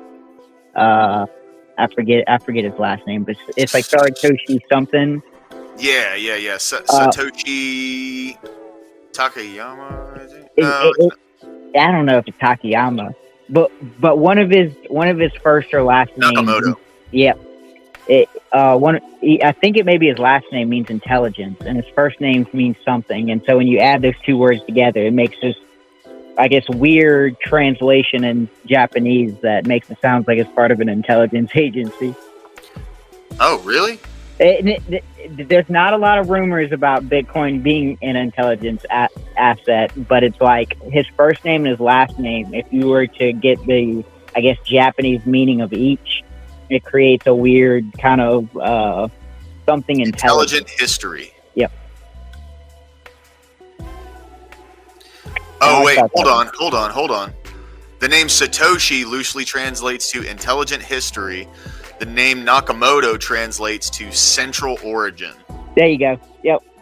The central intelligence, well, you can add the history to it, but the central intelligence was always, when I first found that out, I was like, man, that's kind of weird. Yeah, it is, bro. Because no one's met him. No one knows who he is. He's a mystery. And in fact, the only reason why Bitcoin's able to stay stable is because he keeps a large chunk of it and does nothing with it. Yeah. It's the same thing that Trump's doing. Right. Yeah. Hey, Based Tweaker, what's going on, dude? Welcome in, What's up, man? Not much. Another beautiful day. By the way, guys, Based Tweaker is going to have a debate here soon. It's going to be him and Paige versus Duck and Kinetic Kel. Oh, I'm excited. The cap lib that was on Gridstream earlier. I am on whatever podcast last week. It's pretty good. I watched a couple clips from it. I haven't seen her on yet. She's not. I haven't seen the episode. I really liked whatever podcast, dude. I can't really watch it anymore though. I don't like it. When I start seeing those chicks get on there and they have like fucking 500 to 1,000 body count, it's like I it's watched depressing, it because Jessica dude. asked me to. What happened? I only watched last episode because Jessica asked me to. Fair, yeah.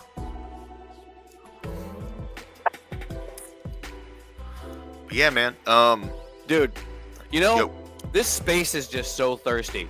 24 hours after me and her got together, she's already got 5 dudes in her DMs trying to like hit her up. I'm not even kidding. This whole panelverse is so thirsty, bro. Yeah, it's crazy. Especially when you hear the whole Destiny side of it. You hear what the fuck they had going on. It's both sides, dude. That's what I'm trying to say. It is both sides. I guess that's just the primest example I can think of where that shit gets weird. Oh no, you guys know Gorilla Biscuits? Yeah. He's a very creepy guy. Very creepy. Unsolicited, sending pictures and asking people for like information. Yeah, I got these messages to see because he was messaging me before, being like, "Oh yeah, hey man, thanks for all this and that and the third." I was like, "Okay, he's a cool guy." Come to find out, he's a fucking creep.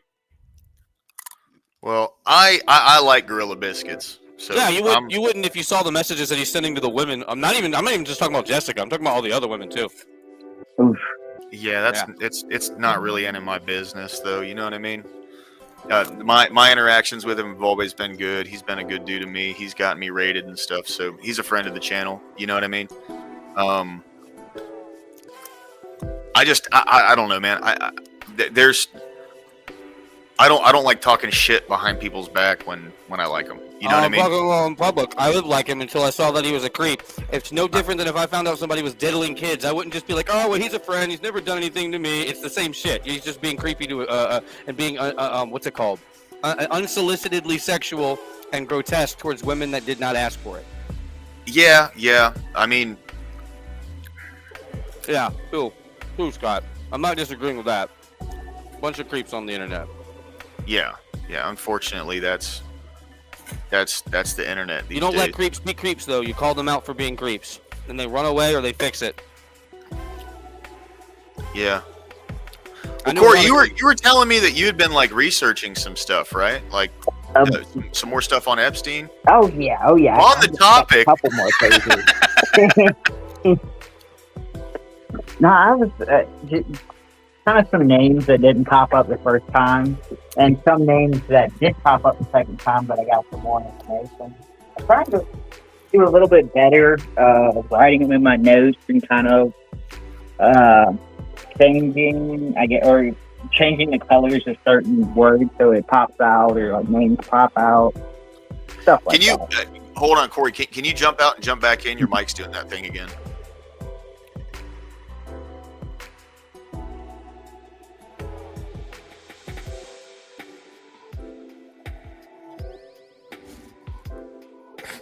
What's his mic doing?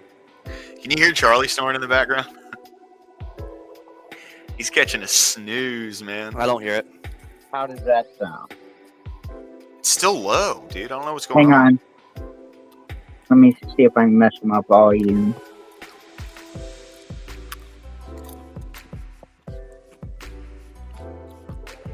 Try that. How does that sound? That's great, dude. Okay. Okay. So what were you saying again? Kind of reorganizing my notes, changing some of the colors. I was watching, it's an Indian fellow. He works for Breaking Points, I think. He's the conservative side of, I guess, the Breaking Points between him and some chick. And he was going through a lot of the Epstein stuff, so I was stealing some of his notes and seeing where it took me on the internet. But it was interesting, very interesting. Definitely down to look into that. What was his name again? Let's see.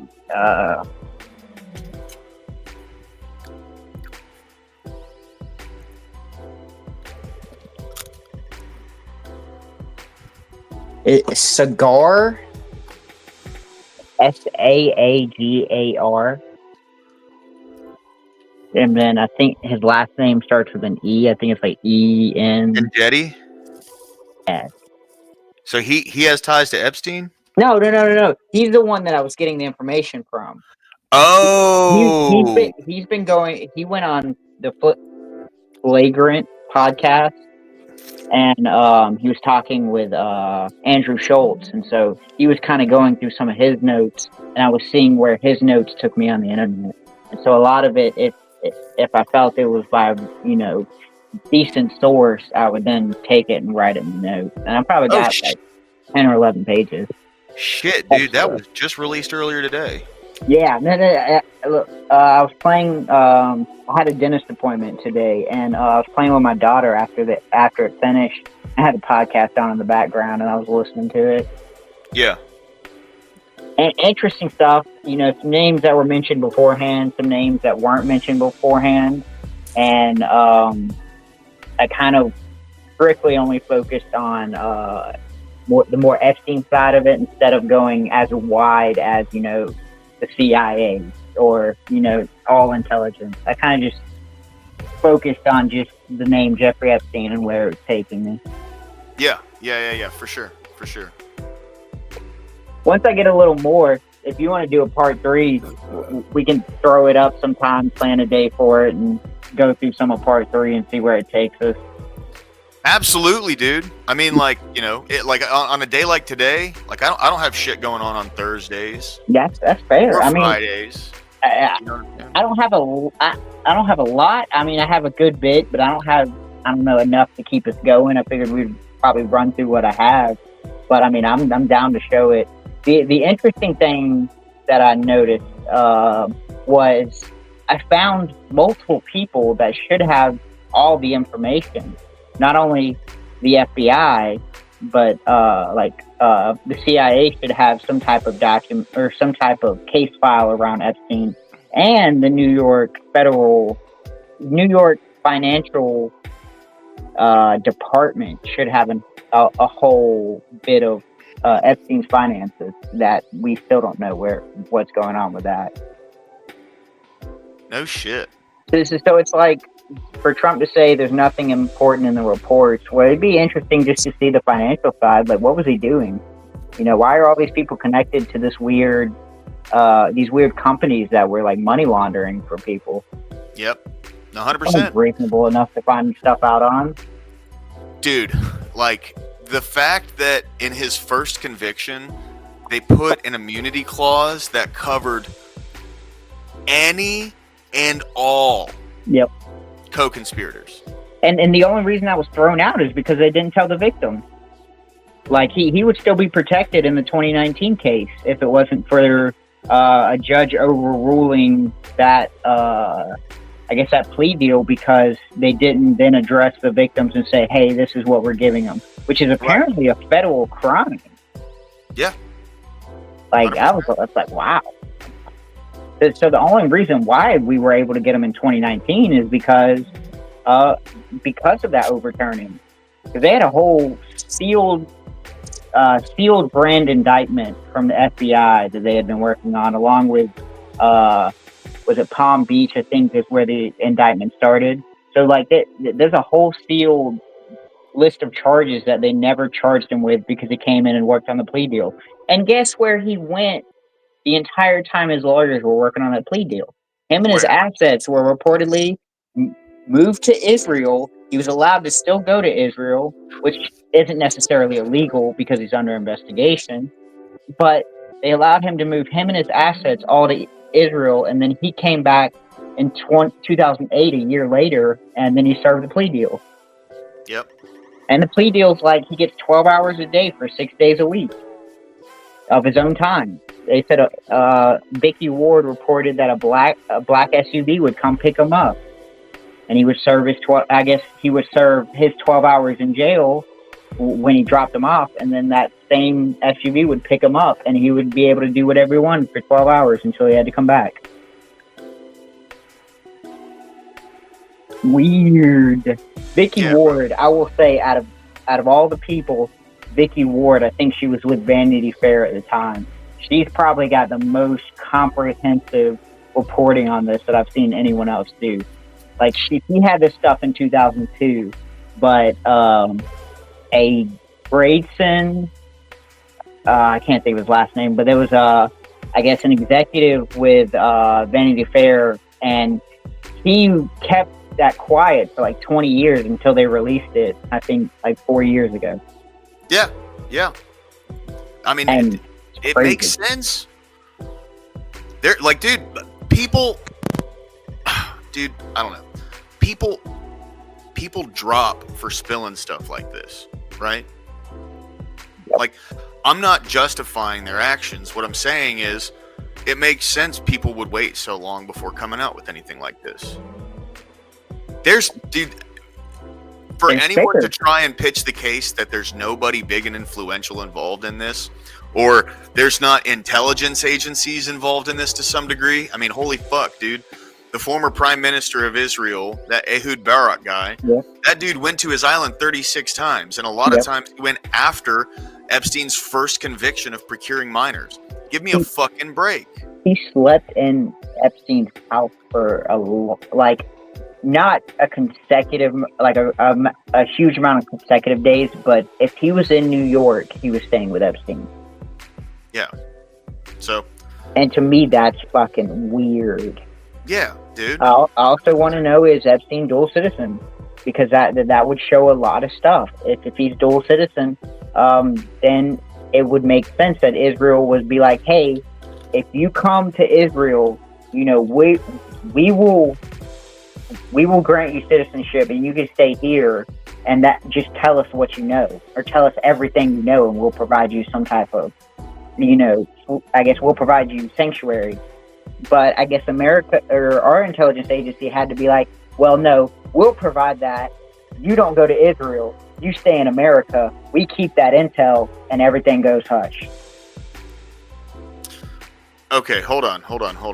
So, this is just a quick AI overview, right? But it says, it appears there's conflicting information regarding whether Jeffrey Epstein was a dual citizen. On one hand, his lawyers stated that he was a lifelong American citizen with no other citizenship or permanent residency. They explained that he possessed a foreign passport given to him by a friend as a safety precaution while traveling internationally, particularly in the Middle East. So they claimed he never used this document for travel, or that any passport stamps predated his receipt of the document. And so it's the question, well, what was he doing in Israel? You know, was Israel trying to negotiate, hey, maybe you provide us this intelligence, you know, we'll give you citizenship and you can stay, kind of like that Jonathan Pollard guy that they did back in the 80s. Yeah.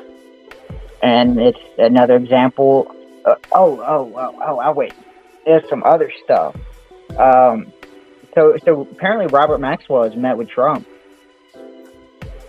There's like pictures. Trump has met with Robert Maxwell. There's like pictures about it. Yeah.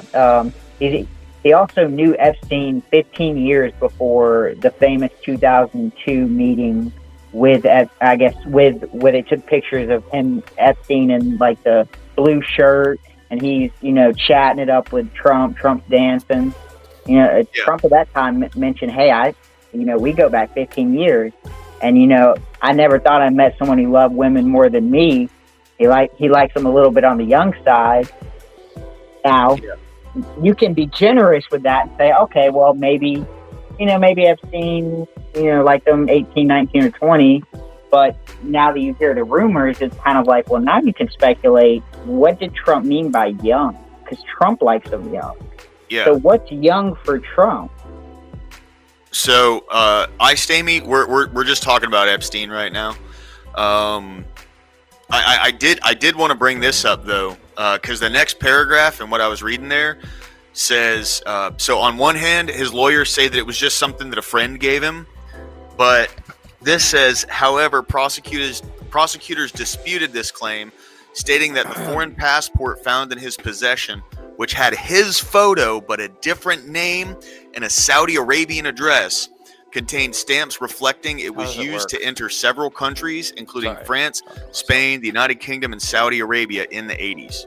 Prosecutors argued that the existence of this passport raised questions about his citizenship and demonstrated a serious risk of flight, especially given his wealth and access to private planes.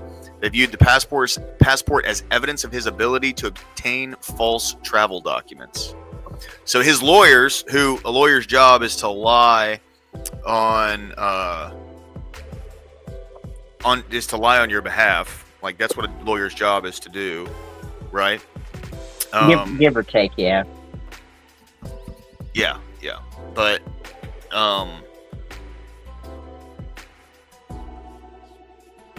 the prosecutors, which their job is to lie to get a conviction. Agreed. Not to lie to get a conviction, but to get a conviction.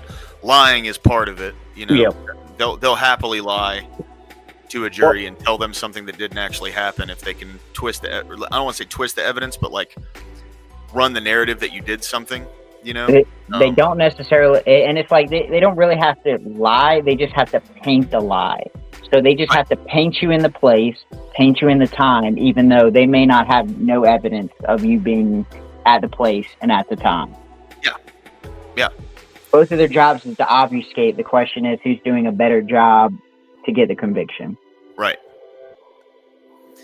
But therefore, while Epstein's lawyers maintained he was solely an American citizen, the discovery of the foreign passport and the prosecutor's claims regarding its use introduced uncertainty about whether he held dual citizenship or residency in another country.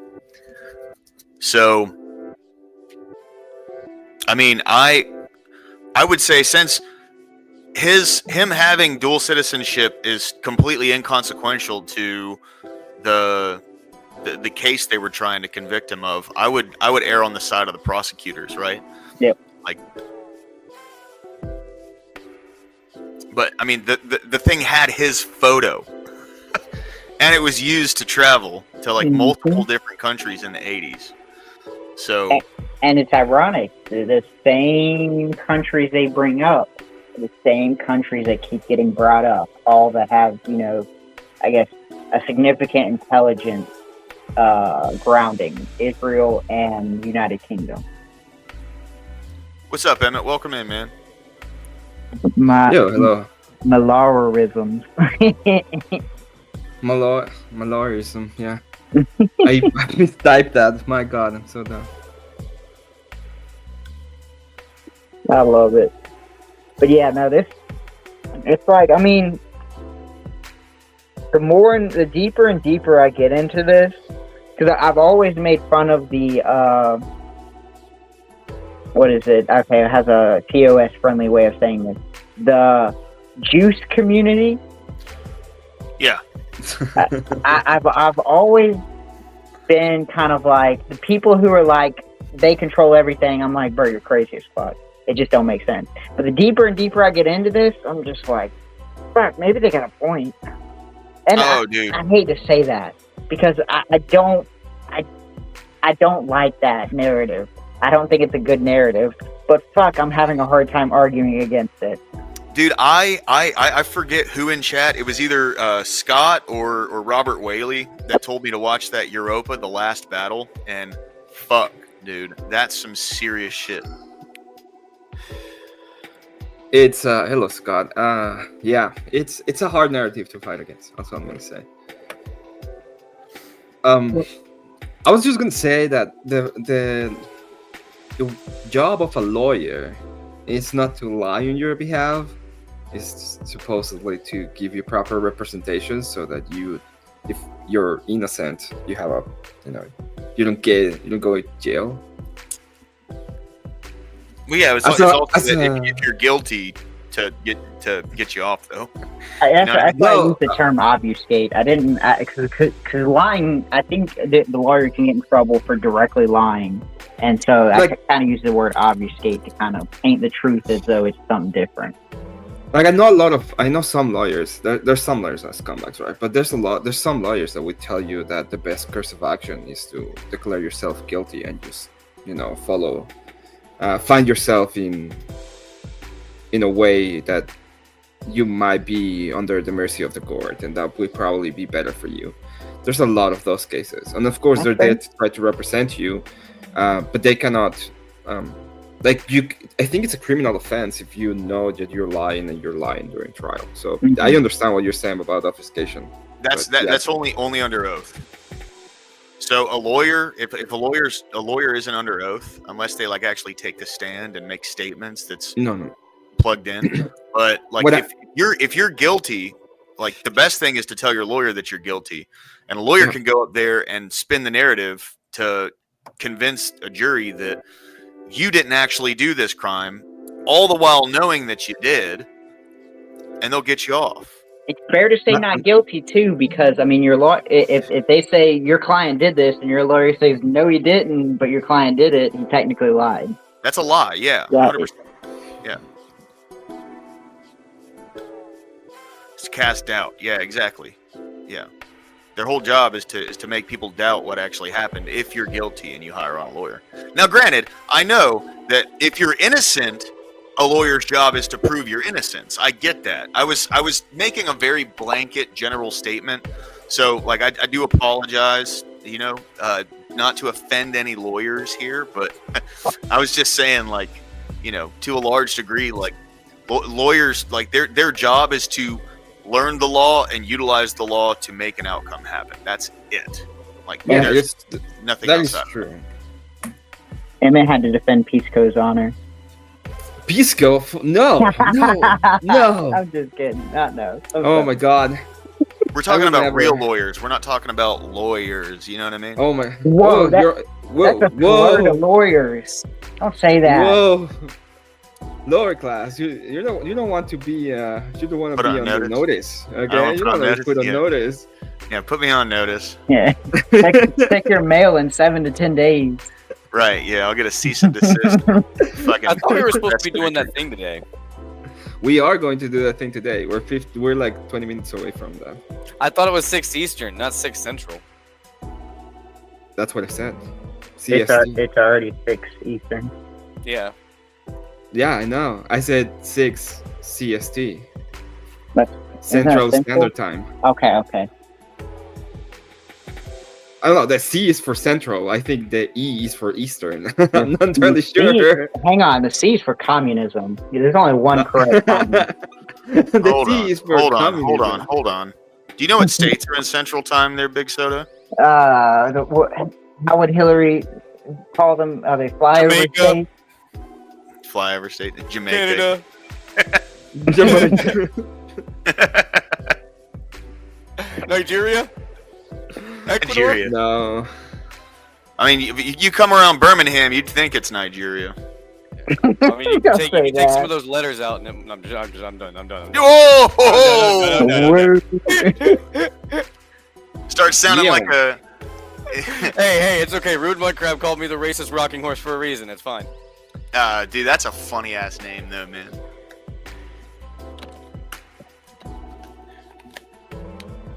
All right.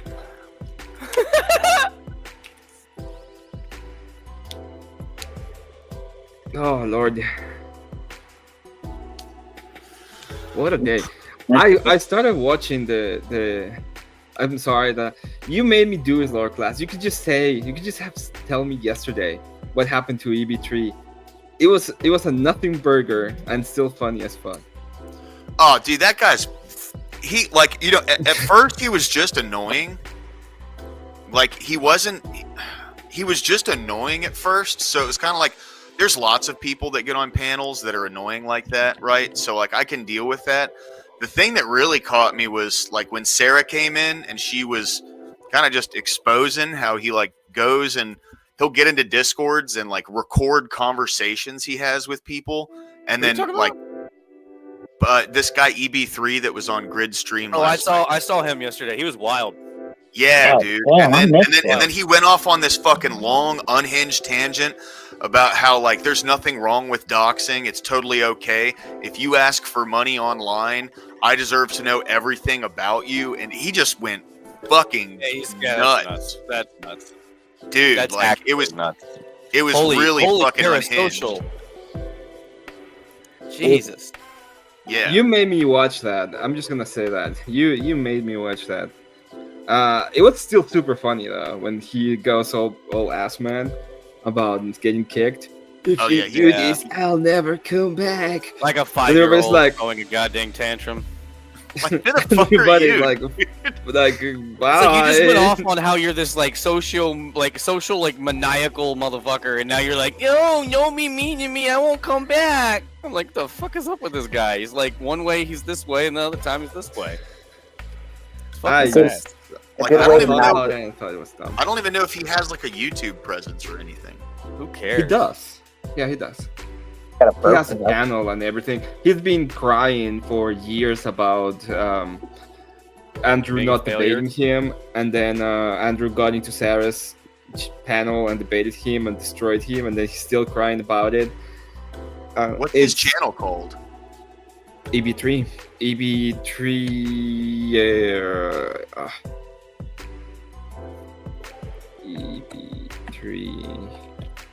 See, I typed it in. I'm not seeing it. You won't find it. It's like trying to find your channel lower class sometimes. Okay. Fair. I'm gonna be honest with class. If you're streaming, yours always the first one that pops up on my YouTube. So I don't know what Emmett's talking about. No, I'm just kidding. If you're streaming, no, if he's streaming, I can find it fine. So I've been here enough times that YouTube knows. But if I try to find it, like just type lower class and try to find the channel, it's complicated. I will say I still have to type in the way you used to say it. He's streaming right now and he's doing a reaction of what happened last night. And oh my god! What his stream's called booty. "Defending My Good Name."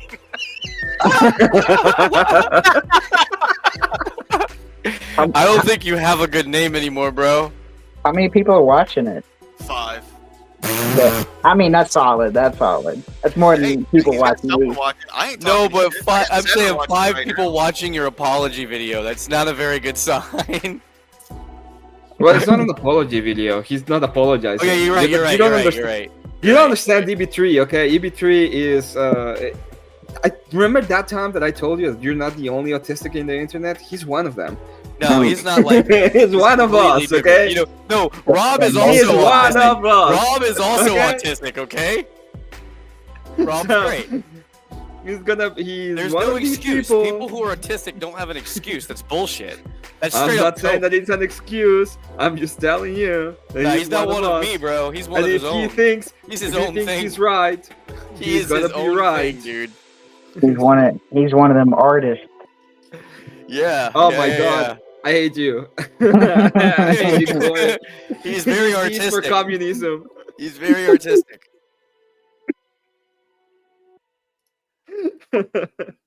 So stupid. Woo. Yeah. Yeah, I agree, Scott. See, there's a Matt Morse video that he just posted recently. I kind of want to watch that just to see if it's a bunch of coke. But Matt Morse has been pretty fucking critical of Trump. So I'm pretty sure whether you spelled that with a P or a C, that's true. What? Wait, what? What? You said cope, and it sounded like you said something else. So I said I'm pretty sure either way you take it, it's still going to be true. There's a weird phenomenon happening in the MAGA base right now. It is, dude. It is wild. I'm gonna go ahead and say the same thing that I told Ryan, and I will sustain that. And it's that I'm gonna use their standard, and if they're gonna say that they have no evidence because they've seen not evidence of Joe Biden being a rock spider, then I have no evidence. I've seen no evidence. If that's the standard, that's the standard. That's a small standard. That's a very low standard there. It is a very low standard. But that's obviously a rock spider. Yeah, I know. But if Ryan's gonna be like, I've seen no evidence, then I can do the same thing. That's fair. That's fair. Keeping it fair. It's all about equality. I still can't believe we had to agree to this fucking topic. I'm still not over that shit. Duck is just the dumbest person trying to figure out what he's going to do for a topic, and he finally made one that was somewhat coherent. So we were like, fine, we'll do this one. What is the topic once again? The topic is masculinity as a positive force in politics. Me and Paige are the affirmative. Yeah, he's going to get fucking smacked. Dude. I've never actually debated the affirmative. That's a gay topic. It's very gay. But, like, I mean, my original thing was, like, are trans women women? He's like, that's lame. I was like, why? Because you can't defend it? Yeah. No, because it's been done. Yeah, so has this. I've literally seen at least 3 that have discussed this exact topic. Like, it's been done to death to the point of... Everything that we're talking about has. That's the point. Like, I mean, you can come up with new shit, but, like, everything that he says is just, like, complete nonsense. I shared it all around and showed. I haven't advertised anything, Beth. I haven't advertised anything on anyone's channel because I know it's still going to happen even if we don't do it on Sarah's. We'll do it somewhere else. No, yeah. So Beth, I was the one who brought it up, by the way. I didn't necessarily advertise. I'm not advertising a debate that has anything to do with Sarah. We set this up on our own. If Sarah agrees with it, then that's fine. But it has nothing to do with Sarah. I don't know why you're acting like it has anything to do with you either. It'll argue if ducks are real. Well, ducks are real. They're not real. Paige is friends with Grid. We can get him to host it. It's pretty easy to get somebody. It's not the end of the world. Ducks are real. They're not real. Except what is Daffy Duck? Except for Daffy Duck. Daffy Duck is not a real duck. All right, I want to watch this new Matt Morse video. Just came out not too long ago, just to see what he has to say about what's going on. Got some bombshell, brand new information regarding President Trump's ongoing mass deportation efforts, and I'll tell you what, honestly, labor data confirms 1 million self-deports. That's his best policy. Like, I think that's going to be the most underrated policy in his deportation. That is, yeah, that's been more effective than his own, like, active deportation so far. Well, it's part of it. Like it's all tied together, right? Yeah. But like there's a difference to me between self-deport and forcible deport, and I think that the self-deport option. I mean, it's great, dude. Just do it. Just go. You have a chance to come back.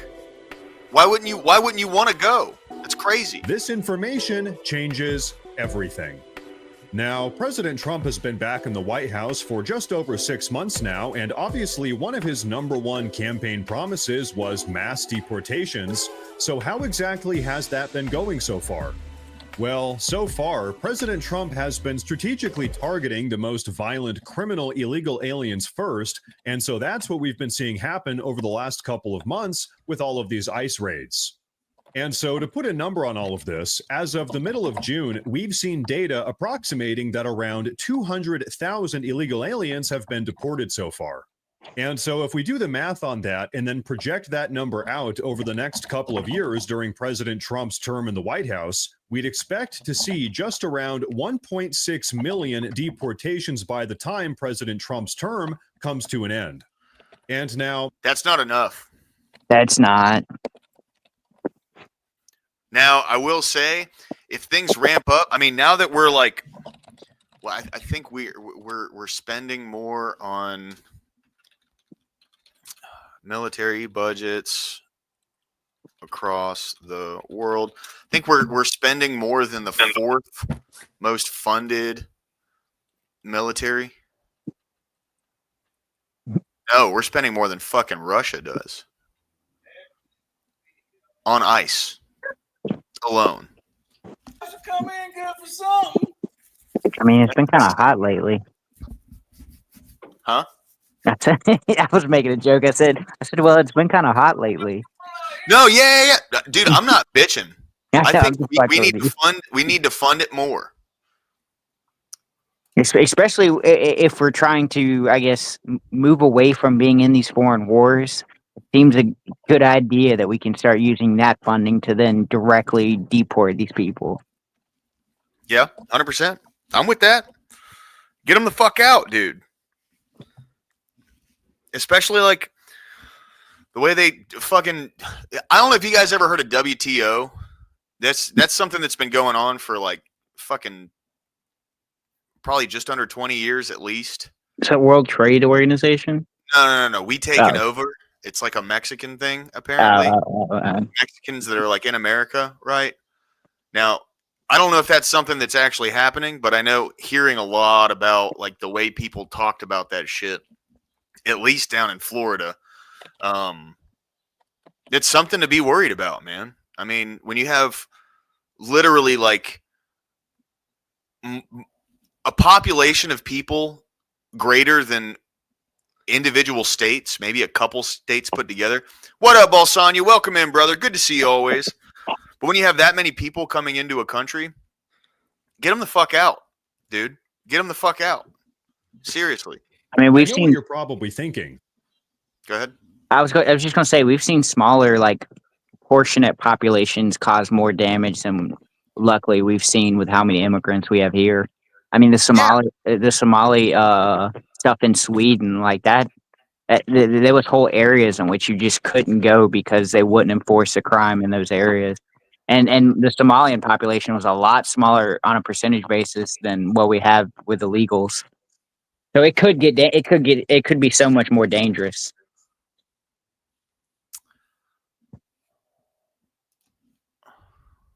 You get them the fuck out. Only 1.6 million deportations. We had over 20 million illegal aliens enter the country in just the last 4 years. Well, folks, this is where self-deportations come into the picture. But to break that down for you, I want you all to take a listen to what Stephen Miller had to say about this just last night. Let it play. Under Trump, all job gains have gone to Americans. Looking at labor force data, we believe there's already been 1 million self-deportations. Wow. So we are well on our way here. If we stay the course, Jesse, and if illegal aliens understand the consequences of staying versus the opportunities of leaving, we're going to see millions and millions more self-deportations. Because if you stay, here's the consequences. You face sudden arrest, sudden deportation, you face the potential garnishment of all of your income, all of your wages, the loss of your property, incarceration and imprisonment for immigration and other crimes. If you choose to self-deport, you can go. Fucking based, okay? Based. If you're in the country illegally and you start buying shit and you get kicked out, sucks to suck, dude. Yep. If they were doing that to citizens, I'd have an issue with it. But you're not a citizen. You're not even here on a fucking work visa. You're not here illegally in any fucking capacity. Get bent. Sorry. No sympathy. Yeah, Go that's back home. basically my sentiment too. Yeah. You do have the opportunity to apply for legal entry if you wish to do so in the future, and you're going to get a $1,000 check on your way out. So there's a very clear choice. And we're seeing over 1 million legal aliens are clearly choosing just to go back to their countries. But look, at the end of the day, what this really comes down to is this, Jesse. Who lives in your country determines what your country is, right? Haiti doesn't work as a country. Like, it just doesn't. People have tried forever. People have spent billions of dollars trying to make Haiti work. Hold on. Now, the Clinton Foundation funneled a bunch of money through Haiti, but they didn't try to do shit, okay? They kicked a bunch of farmers off of their own land to build some, like, massive complexes, and it never turned into anything. They should be thrown in jail just for that, bro. It probably turned into money. It's a bad. It's a Money very for them, bad Yeah, that's what I'm saying. Yeah, it probably turned into some money for them. Yeah, but literally they did nothing for the people there, and they were usurping their own, like, they were usurping Haiti's government to make decisions on, like, land that they needed to displace people from. Yeah, fucking, that should be a crime, dude. It's crazy. Is it not? Like, is it not? Right, 100%. I don't know. I think it is. It's just like certain people can do whatever they want, you know? Exactly. I don't think under the jurisdiction of Haiti, it is a crime, you know? That's like, I don't understand what Grid's point was earlier, like saying that what's it called wasn't in jurisdiction of America. I was like, I'm pretty sure it is. Like, Epstein's Island, you know, like it's all in our jurisdiction. We can do whatever we want. Yeah, all within the U.S. Virgin Islands. I'm pretty sure it does. Yeah, it is. It is, because that's the person who I guess signed the search warrant to go into the what's the name of the island? St. James, I think it is. Yeah. Mm-hmm. Yeah. Fuck them. Yeah. Project Haiti doesn't work. Basically. If you take Haiti and you move it to America, it's not going to work here. Somalia doesn't work as a country. Has never worked as a country. You take Somalia out of Somalia, you put it here, it's not going to work any better. It's not about how you feel about an individual immigrant. It's about the policy at a systemic scale. If you move the third world to the first world, eventually we become the third world. And that's not good for us. It's not good for anybody who wants to live here in the future. And fucking based, dude. Sorry. I'm not sorry, actually. Fuck that, dude. No, it's not working. Their immigration shit, bringing a whole bunch of people that don't fucking live here, that have no idea how we live, with no incentive to, what's the word I'm looking for? Assimilate into our culture. People who don't want to learn our language. People who are going to perpetuate the culture of their own people into their children. It's not working. Well, it's because we fostered it for so long. It's because we fostered that kind of behavior for so long. So now when they get here, they don't expect to have to assimilate. So even if we change those policies, it's never really going to take hold. Right. Well, we also embrace. We need to be done with immigration entirely as much as we possibly can. We have a political side that also condone, or I guess supports their diversity and their culture and their, everything that makes them, they're a unique people. And no, there's only one culture when you're in America, and that's American culture. If you can't get with it, get out. Based, 100%. Yeah, it's just a struggle that we've kind of fucked ourselves on that, right, by trying to become this melting pot. See, and it used to not be like this, though. I know it didn't. I know. I get that. I understand the concepts that you're saying. It's just one of those things. It's like, what can you do from here when your society's culture now is ingrained with so many different cultures that they believe they don't have any culture. Yep.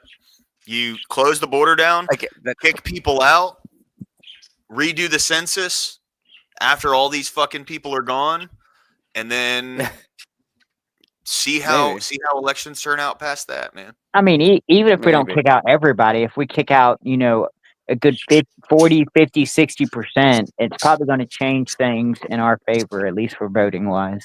I mean, if we manage to do that. That's a lot of hope in our system actually working for us. Oh yes. I mean, I absolutely agree with that. But that's kind of I'm not saying it's impossible. It's just improbable. You feel me? Oh yeah. No, I absolutely agree with that. Especially with the numbers that we're seeing consistently that they're doing now. It's a very, I guess, copian idea. Yeah, I agree. All right. let me see. Trying to find the okay. So California over the last from That happens all the time, Stamey. Like I did DoorDash for like a year straight, just nonstop every day, and the amount of people that didn't speak English that were picking up food was astonishing. Like I would say it's at least a 10-to-1 ratio in my city in Charlotte, North Carolina, which is a very popular city, and it was probably a 10-to-1, literally, if they couldn't even speak English. Yeah. And you know, like I'll say in my industry, them actually enforcing this whole you can't drive a semi if you don't speak English thing is going to hurt at first, but it's going to stimulate American speaking drivers to get back out there, because what's going to happen, like here's what's going to happen. These people who come here, they don't need to live off of a whole shitload, right? So they can take cheaper rates. Well, people who are like owner operators, guys who, you know, drove for massive companies like CRST and Decker and shit, these guys, they go off on their own. They get their own DOT number, their own MC, they own their own business, and they have to support all of the things, especially with a semi truck and all the maintenance that comes with that on what they get for moving loads, right? So when you have a bunch of immigrants come in and take jobs as drivers, they can use GPS and shit to find out where they need to go. They can learn how to tarp. They can learn how to strap things down. They're going to be totally cool with taking fucking like 15 cents a mile to drive something across the country. Yeah, exactly. You know, owner operators, like they have to survive off of it, the bare minimum, like $1.30, right? So, you know, it's when you have this vast difference in rates, it's putting American drivers out of business. Yeah. Oh, dude. Yeah. Indians too, bro. Yeah. Indians. It's so, bro, it was an Indian who, stole the cargo out of that load that lost me that customer. Yeah. Yeah, dude. It's fucking bad, dude. Like, we need to start kicking people out. Well, our Indian problem isn't nearly as big as our Mexican problem. And to go back, like what Stammy is saying over there about where it's conservative, it's like, well, you got to understand that the Conservative Party was the original driving force for illegal immigration. The businesses employing them in mass amounts and profiting off of it, only to realize how bad it was. So, like, technically, you'd see a lot of them in conservative areas. Like, I live in Charlotte. It used to be extremely conservative. It's a little bit more liberal now. But I mean, illegal immigrants here were flocking by the masses because conservative companies were employing them like in droves over white people. I think Bernie Sanders called it the Koch brothers Koch brothers initiative or whatever, when the Koch brothers and the companies they owned were pushing legislation to have like easier immigration laws and stuff like that. Yeah. Well, that was big funders of the Republicans. Yeah, the 90s and the 2000s Republicans, they loved like massive immigration, right? Mm-hmm. That's why Obama was deporting so many people, because, you know, they like that was something Obama could run on that was like generally popular, you know, was like, there's a bunch of fucking people here that are taking jobs. Let's start deporting them, right? And they start actually deporting people, and then Trump jumps on that train, and you know the way that like Democrats think is anything Trump does is bad. So this thing that was incredibly popular 5 years ago is now, you know, with Joe Biden, is now like, no, we're just going to open the fucking border and anybody can come in. Are you from Somalia? Are you from fucking Yemen? Are you from Iraq or Iran or Afghanistan? Just come through the southern border. Just fly into Mexico. And you're welcome in. No one's going to ask you any questions. You know, are you from wherever the fuck? You can just come in. Yeah. It's crazy, dude. Yeah. So, folks, everything that Stephen Miller just said is absolutely correct. But you know what? Let's really break it down here. As Stephen Miller said, recent data from the Labor Department has confirmed. By the way, Matt Morse, he's an Oregon conservative. He's pretty fucking based for an Oregon conservative. That over 1 million foreign-born laborers have actually left the U.S. workforce between March and June alone. The way he talks and his cadence bothers me. It's to me, it feels AI. Doesn't it? Yeah, it does feel like AI. It's annoying me. His I mean, his mouth is lining up with his words, and everything seems real, but it's just the tone. But it's just him. I hate him. Sound like AI. Well, no, so you got to watch his live streams. He's a lot better on live stream. He's actually really funny and laid back. I think he's just, I mean, dude, his videos get tons of fucking views and stuff. So it's kind of like I can't hate. You know what I mean? Like however he's doing stuff, people listen to it. You know what I mean? hey, I mean, if it works, it works. I wish I was that big. Holy, people listen to Alex Jones too. I would write a prescription on that. Hey man, Alex Jones, based, dude. We got lizard people taking over the world, and right. God, dude, people listen to that. I don't really trust what people listen to, bro. I'm a human being. Over 1 million illegal aliens left their jobs here in the USA and went back home. And so what this really means is that not only is ICE deporting around 35,000 illegal aliens per month, but that also around 335 illegal aliens have been self-deporting each month as well.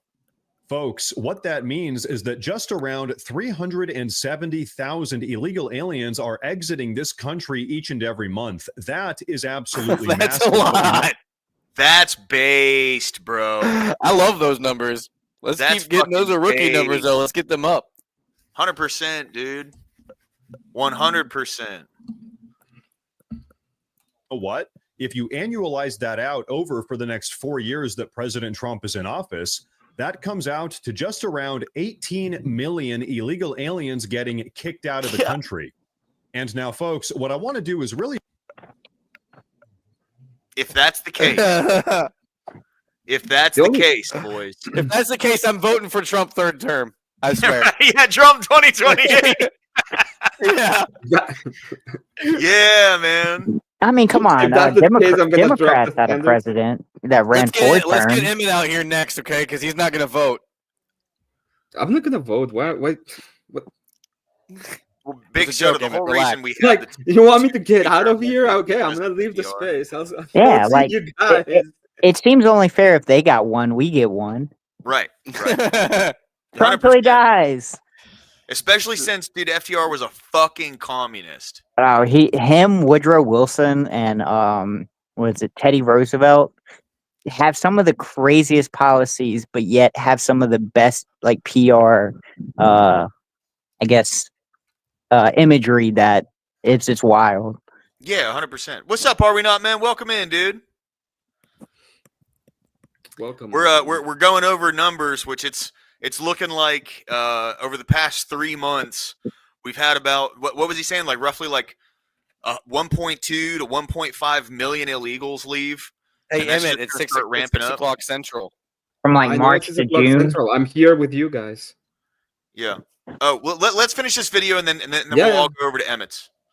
I'm waiting. I'm not gonna go ahead and be like, "Hey, lower class, you know what? It's 6 o'clock. You damn." When you schedule something, you should want to start it. That's what I was saying. We just. I will start it, but we are here together. Emmett, we're waiting on you, man. Exactly. Yeah. So hold on. Let's finish this video and then we'll all go over to Emmett's channel. Everyone like and sub to Emmett's channel and Based Tweaker's channel, and once we get done with this video, I'll shut it down. Yeah, fuck my break channel. Down dude. just how consequential all of this really is. But first, I do want to say that if you guys enjoy the daily news updates, please consider subscribing to the channel because it really does help a ton. But okay, take a look at this.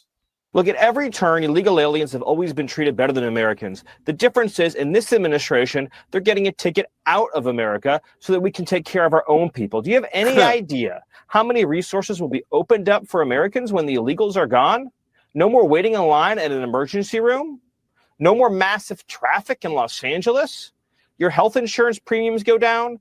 Your public school classroom size will shrink dramatically. They have more time to educate every student. You won't have to compete for public benefits.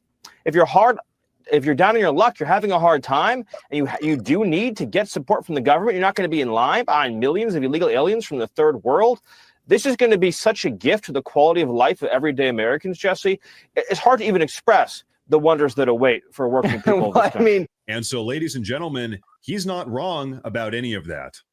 The truth is, for decades now, our country has been overburdened and overstrained by the never-ending waves of third world immigrants that have come flooding into this country. And again, that's Republicans and Democrats have done that. Nope. And the entire situation here Exactly. has suppressed wages for actual Americans. It's jacked up housing prices. It's put a huge amount of strain on American taxpayers. And so honestly, at this point, Americans have had enough, which is why Americans, all of us, just overwhelmingly voted for mass deportations. And you know what? Yeah. According to the numbers, that is exactly what we're getting. Think about it like this. As things currently stand, every 3 months, over 1 million illegal aliens are leaving the country. Yeah. And so, ladies and gentlemen, I don't know about you, but personally, that is exactly what I voted for.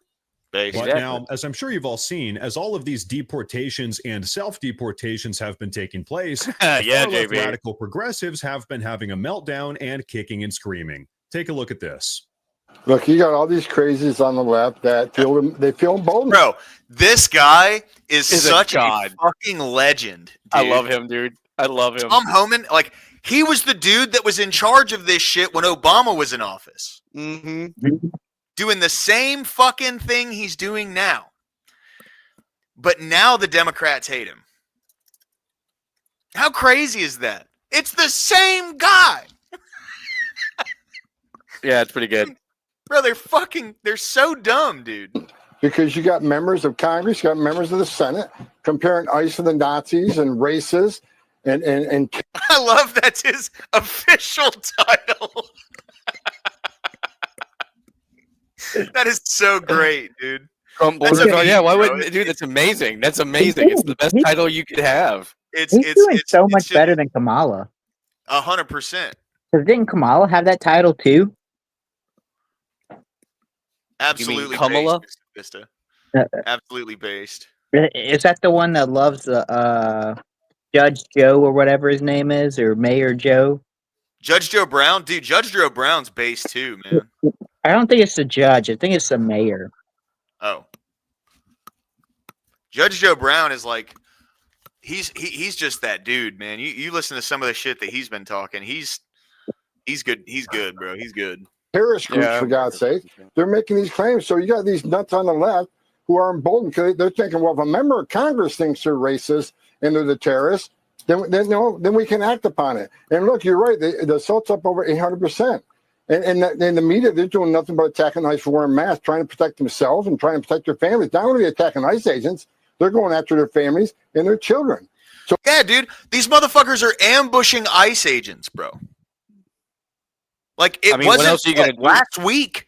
A group of like 10 of them were throwing fireworks and shooting bullets at ICE agents. I bet you like the Democrat headline is. I bet you the Democrat headline is ICE agents take a break from deportation. Play Red Rover with illegal immigrants. Right. Exactly. Mostly peaceful shooting at ICE agents. Yeah. Mostly peaceful shooting. Yeah. Fucking dude. Mostly peaceful shooting. Yeah. Well, President Trump made a statement the other night, and I agree with him. This is over.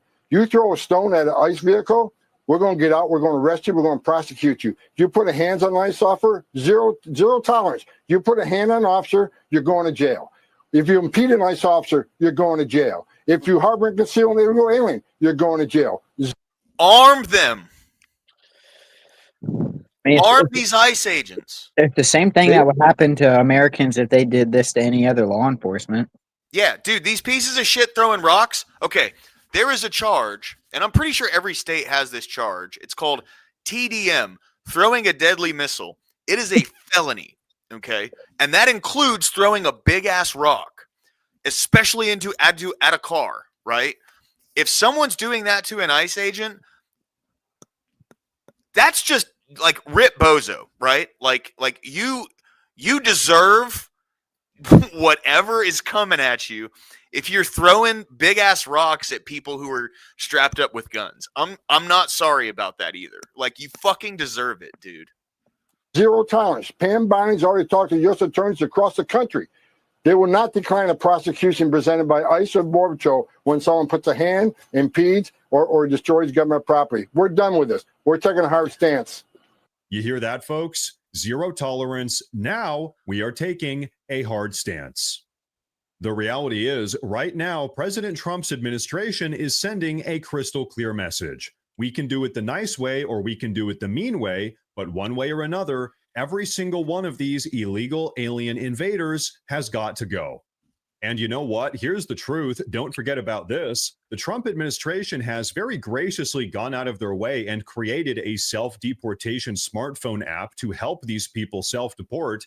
And they're even offering these people plane tickets and a $1,000 travel stipend so that they can go home. That's what the nice way looks like. But hey, if they refuse, then they're getting snatched up by ICE and deported. Why? Because they've got to go. And so, folks, once again, this is exactly what we voted for. Every single person that has illegally entered this country has got to go home. Every single one of them. That means no amnesty, no temporary work visas for all of these illegal immigrants, zero negotiations. If you have illegally invaded this country, you need to get out immediately and go home. Yep. And so, folks, I don't know, maybe that sounds a little bit extreme, but you know what? Here's the truth. That is what it's going to take to finally make this country great again. Now, ladies and gentlemen, before get them, boys. Get the you know what I'm fuck out. saying? Thanks, JB Speaks. I appreciate you, man. We're going over to Emmett anyway. Yeah. So, everybody, here, hold on. I'm gonna pull the channel up real quick. You need me to give you a channel? Yeah, Scott. Ryan's just straight up little bitch, dude. Like, honestly, he's gonna be a bitch forever. I don't even know why people keep trying. He's just in infinitely bad faith about everything he says, and he believes his shit doesn't stink. Guys, this is Emmett's channel. I'm gonna post his URL in chat. Please go over to Emmett's channel, give him a sub. We're gonna head on over there and do a little co-streaming. So, well, I mean, I'm not gonna be streaming. I'm just gonna be jumping on panel with him. But guys, go over there, give him a sub. He's good, folks. Got a good channel. Based Tweaker. Let me go ahead and plug you too. This is Okay, I'm gonna jump off and start that over there. Man, kick off the stream. Yeah, go over here to Based Tweaker. Give him a sub. Rising tide raises all ships, guys. Rising tide raises all. I love how I got 21 subscribers on TikTok the very first day I was on TikTok. Like, it took me forever to get 21 on YouTube. Like, your TikTok, you get so many so fast. Yeah, it's a little bit of a slow roll, but you never know, man. Like, things start to pick up. I'm already almost at 200 now. If I wasn't busy, I would be doing more. That's the problem, is I'm not doing anything because of how busy I am. Yeah. 100%. I know. But yeah, guys, we're all going to go over to. We're all going to go over to Emmett's channel, so please get on over there. He's going to kick this stream up. He's got it up now. Awesome. All right. Yeah, cool, guys. he said he all was over there. Thank you very much, Corey. If you want, join us. Always a pleasure, guys. Salute.